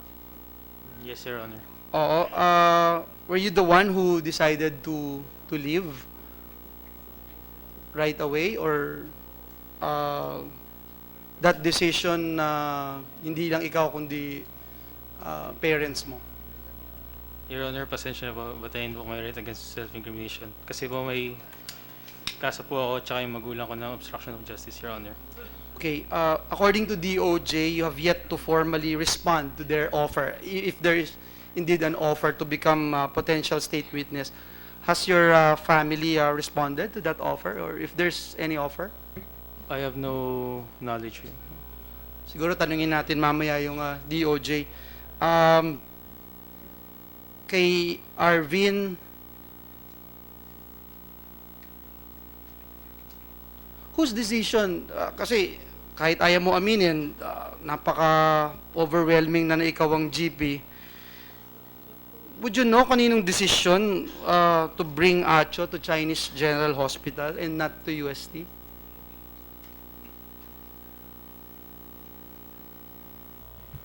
Your Honor, first of all, Your Honor, I would like to apologize for my earlier statements and asking if my contempt be lifted po na I will answer the question if I'm a member of Aegis Juris. Yes, I'm a member, but as to its incumbent presidency po, I'm already in another school po kasi I'm already in Lyceum College of Law since August po. It's not my sole decision, Your Honor, but I'm asking you now, would you know whose decision, sino nag-decide na dalhin si Atio sa Chinese General Hospital instead of UST Hospital? Kanina I was listening attentively kahit dun sa binanggit ni Mr. Solano sa executive session. Taga-UST ho ako halos dyan na ako lumaki 8 years po ako dyan. Alam na alam ko yung lugar po ninyo. Napakalapit ng UST Hospital. Kung walang traffic yan, walang 5 minutes yan. Natutulog ho ako dyan Chinese General Hospital. So I wanted to know whose decision yun na dun dalhin sa Chinese General Hospital instead sa UST Hospital. As to that question po, I will invoke my right po against self-incrimination. Then your contempt will remain. Alam nyo, nakakalungkot ho kasi, Mr. Chairman, this is very sad for the Tomasian community. Hindi na nga kami nananalo sa UAAP. Tapos ganito pa yung puproduce nating lawyers din. Parang nakakalungkot po, nakakalungkot. And I hope we'll be able to bounce back and do something about this. Let me ask, it's useless to ask mga nandito. DOJ na lang po. Ma'am, from DOJ? From DOJ? Yes, sir. Yung reports ho, no, that DOJ has made a formal offer to Mr. Ralph Trangia to be placed under the witness protection program. Is it, would you confirm that? I was just informed a while ago, Your Honor, that indeed there was an offer, but that offer was made by the Secretary of Justice during his interview on a television or radio. But officially, Your Honor, the head of the panel is present now. There is none yet, Your Honor. So, so it doesn't stand? Or I've not talked okay. officially with the Sige Secretary, po, just for Your the Honor. sake of this deliberation, under Section 10 of Republic Act 6981, or the Witness Protection, Security, and Benefit Act, any person who has participated in the commission of a crime and desires to be a witness for the state can apply and can be admitted into the program whenever the following circumstances are present, which include, among others, 1, there is absolute necessity for his testimony. 2, there is no other direct evidence available for the proper prosecution of the offense committed. His testimony can be substantially corroborated. And last but not the least, he does not appear to be most guilty. According to extensive jurisprudence ng Supreme Court, well, isang item po yung flight is one of the clearest indicators of guilt in a criminal offense. Based on that, si Ralph Tranguia qualified to be put under witness protection program. Wouldn't his flight to the U.S. Be indicative of guilt on his part, thus putting into question his eligibility also into the admission into the WPP? Would you say so? Just for the sake of But discussion. usually, Your Honor, there is a principle that flight is indicative of guilt. But in order for a witness to be considered to be a state witness, the enumeration that you mentioned, Your Honor, has to be considered. But it has to be evaluated by the panel, Your Honor. And 1, he must appear to be the least guilty. And there are no other witness or witnesses that are necessary or which would pin down the accused. So I cannot at this time be of liberty, Your Honor, to state whether or not... Should he be the least guilty or not the most guilty? Not the most guilty. He should appear to be not to be Not the the most most, guilty. Yeah.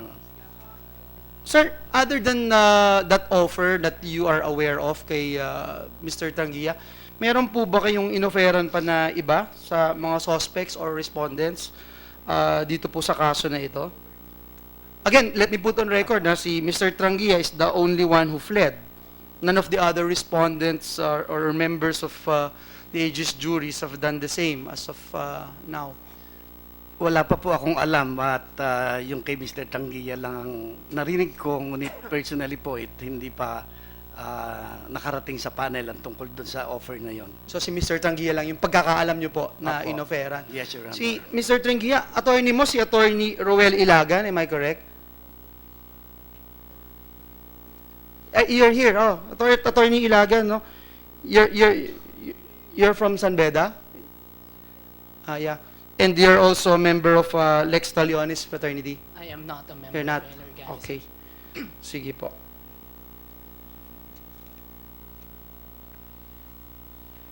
Offering a respondent or a possible suspect to be a state witness, di ba indication nyo na mahina yung kaso? In your honest opinion, without preempting again the resolution about to be prepared by the panel of prosecutors, mahina ba yung kaso? Hindi pa po kasi natatapos yung preliminary but investigation. based on what you heard in this morning's, at least, yung based on what you heard in the testimonies, in this morning's testimonies, mahina ba yung kaso? Your Honor, I o lumakas? would not be at liberty to divulge or to confirm Jigs, or ikaw na approve. lang, General Coronel. I believe, sir, we have established probable cause to warrant the filing of charges against the persons involved as mentioned in the Especially complaint. with the testimony of Yes, John Your Paul Honor. Solano, right? Yes, Your Honor. So, yes, Doctor. Your Honor, I would like to add some more information. 2 weeks after the incident, one of our janitors, while cleaning the comfort room, he found the ID of Mr. Solano, the ID of UST law ID, which we turned over to the MPD.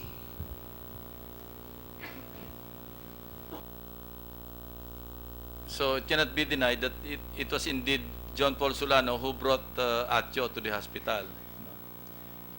Even without him admitting that, there are so many witnesses and even physical evidence that would show that he was actually there. Anyway, sige, please proceed. Mr. Chair, gusto ko lang din mag-clarify. Kanina si Senator Migs nag-clarify. And kanina I was just reading the thread And just to put on record na hindi ko mo binanggit natin yung pangalan doon or kasama doon sa thread ay guilty na siya or kasama na siya dito sa nagko-cover up or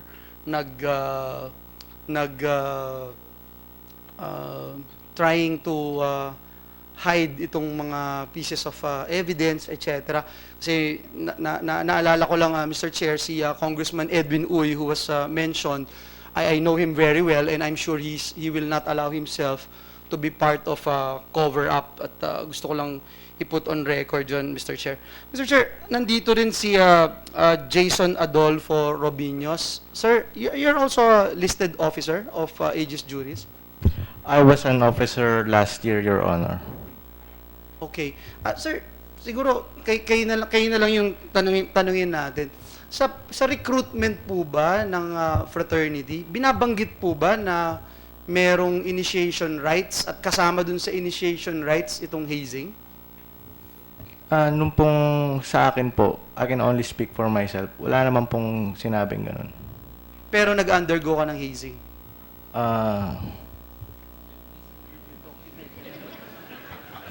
I already gave up my affidavit to the MPD and to the DOJ, Your Honor. It's all there. May we know if it's yes or no? If it's already there? Just yes or no, sir? Yes, Your Honor. Okay. Last time sinabi mo no eh. I asked you, point blank. Yes, Your Honor, but I was confused at that time. Simple lang yung tanong eh. Na-hazing ka ba o hindi na-hazing? Sabi mo no. At that time, I remember sabi mo, that time wala kayong hazing. I only said for myself, Your Honor. That's why I asked you. I didn't ask anyone, but you.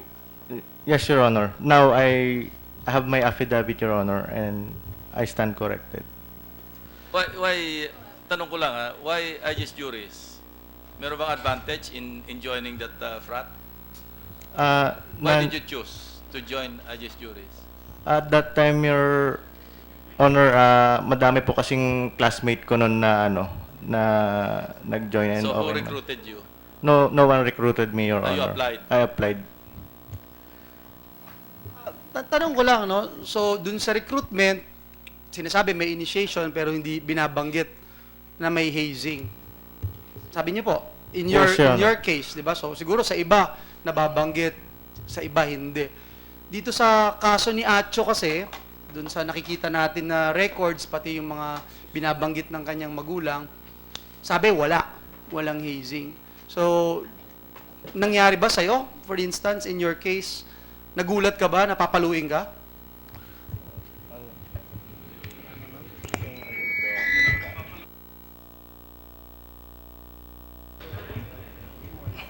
It's already in my affidavit, but since it's an initiation. Is it in your affidavit that you were surprised na papaluin ka? No, Your Honor. Oh, that's my question. Teka, Are you surprised? Excuse me, Senator Joel. Yung initiation saka yung final rights, di ba part ng process yun, ano? Yes, Your Honor. Anong diferensya ng dalawa? Sa final rights, I think it's the last right For po my yung education, kasi kami araw-araw final rights sa PMA. So, yung initiation po, Your Honor, I think it's the whole process from beginning to end. So, cite an example of things that they do to you during initiation. Uutusan po, clean cars, clean their rooms, magpapabili ng books. Yeah. And then in the final rights, yun nasa affidavit ko na po yun. Yun na yung ano bang ginamit sa'yo? Paddle or baseball bat or what? Nasa ano na po. Ano yung nasa affidavit mo? Pinadal po. Paddle. Ang itsura ba ng paddle yung pinakita namin sa photograph? Hindi ko po naka-blindfold po kasi ako, Your Honor. Okay. But even if you're blindfolded as a member, you already know that that's the paddle being used. Diba? Similar siguro, Your Honor. Were you ever part of any hazing activities? No, Your Honor. Siyempre, di ka aamin. Ano tong concilium? What is the concilium? Yung concilium po yun yung parang officers po. Church of the Fraternity. Yung recruitment, sino nagdi-decide nito? Siya re-recruitin natin? Or Meron po bang, sa experience nyo, ilan yung percentage na lang nung nire-recruit at saka lumalapit voluntarily to become a member? Parang equal po, Your Honor. Kasi may mga ano rin na lumalapit, meron din naman yung nare-recruit ata. Sige, yung who are required to attend the final rites aside from perhaps I would think the concilium, di ba? Anybody, Your Honor, can... Any member. Any member. But sino yung required? Ano yung members of the concilium required? No, not that I know of, Your Honor. Alumni members are sometimes invited? I don't think they are invited, Your Honor, but I don't know if they're invited or what. But as long, all I know is that if you're abroad, theoretically you can attend the initiation. Don't you think it's weird na kagaya nung sabi mo, hindi mo alam na papaluin ka, and I don't know, you would agree with me na na-surprise ka, papaluin ka na during that day. May mga times ba na ganun, na hindi sinabi, papaluin na siya, teka lang, hindi kasama yan. Hindi ako sasama na dito kung ganyan. Because alam mo yung danger na mangyayari sa'yo, di ba? Yes, Your Honor. May mga ganun bang pagkakataon na nagba-back out nung malamang papaluin sila? I cannot say for anybody else, Your In Honor. your experience, did you ever experience someone na nag-back out because of that? None in my batch, Your Honor. Sa mga nandito po, sila Ralph, Arvin, Migs, Bong, yung members po ng Aegis juries, lahat po ba kayo na-surprise, napapaluin kayo nung sumali po kayo sa fraternity? O meron kahit po isa dito na nasabihan na meron talagang hazing ito? Meron po bang gustong sumagot? Wala din, I guess. Anyway, sir, siguro yung last question ko na lang. Dun sa yung sinasabi ni Atio, welcome rights. Kasi sinabi niya sa family niya, tapos na yung paluan, wala nang hazing, iwe-welcome na siya. Do you think yung mga kasama ni Atio, aware sila? Aware sila na may mangyayari na final rights noong September 16, 2017? I cannot speak for them, Your Honor. Do you think they are aware as a member of Aegis Juris na merong paluan na mangyayari? I am not aware kasi last minute lang yung mga ganun sigurong planning, Your Honor. Kasi until such time na pwedeng mag-quit yung neophyte anytime. But if hindi mag-quit, alam mo na may paluan. Alam nung mga pupunta doon sa lugar na yon kung saan kinoconduct yung initiation rites, yung hazing, alam nila na may paluan doon. Alam nila na meron silang labag sa batas na gagawin. Am I correct? Would you agree with me? I have no personal knowledge and I cannot speak for them, But would you Your Honor. agree with me, sir? Would you agree with me? If you're a member of the fraternity, nandun ka sa lugar, may paddle na hawak, may nandun, dinaanan mo rin yung hazing, pagpalo sa'yo, are you aware na meron mangyayaring paluan? Would you agree with me? Of the specific event, Your Honor? Yeah.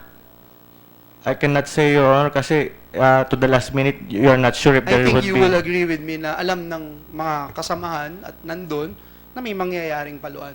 Anyway, Mr. Chair, I will reserve my right to ask questions later. Sige po. Okay. So, may tanong lang ako. I'd like to end this hearing on a nostalgic note. Ma'am, Mrs. Castillo, may nagsabi lang na, is it true that you're a direct descendant of General Malvar? Si ano ba? Miguel Malvar? Yes po, Your Honor. Direct. So, siya yung great-great-grandfather? Yes po, Your Honor. And you're also a descendant of Jose Rizal? Yes po, Your Honor. The youngest sister of Jose Rizal is my great grandmother. Ikilabutan lang kami dahil si Atio pala Ang ganda ng kanyang jeans, ano? And my father is a war hero also. He served under USAPE. He defended the Bataan. He's a death march survivor. And because of this, siguro, Atio was inclined to be of service to his ano to. Yeah. To his Okay. peop- On that to- note, we are suspending this hearing and you'll just be notified when will be the next hearing. Your Thank you very Honor. much. Somebody wants to say anything? Your Honor, may I be recognized? May I be recognized? No more. We have already suspended the hearing. We gave you all the chances kanina.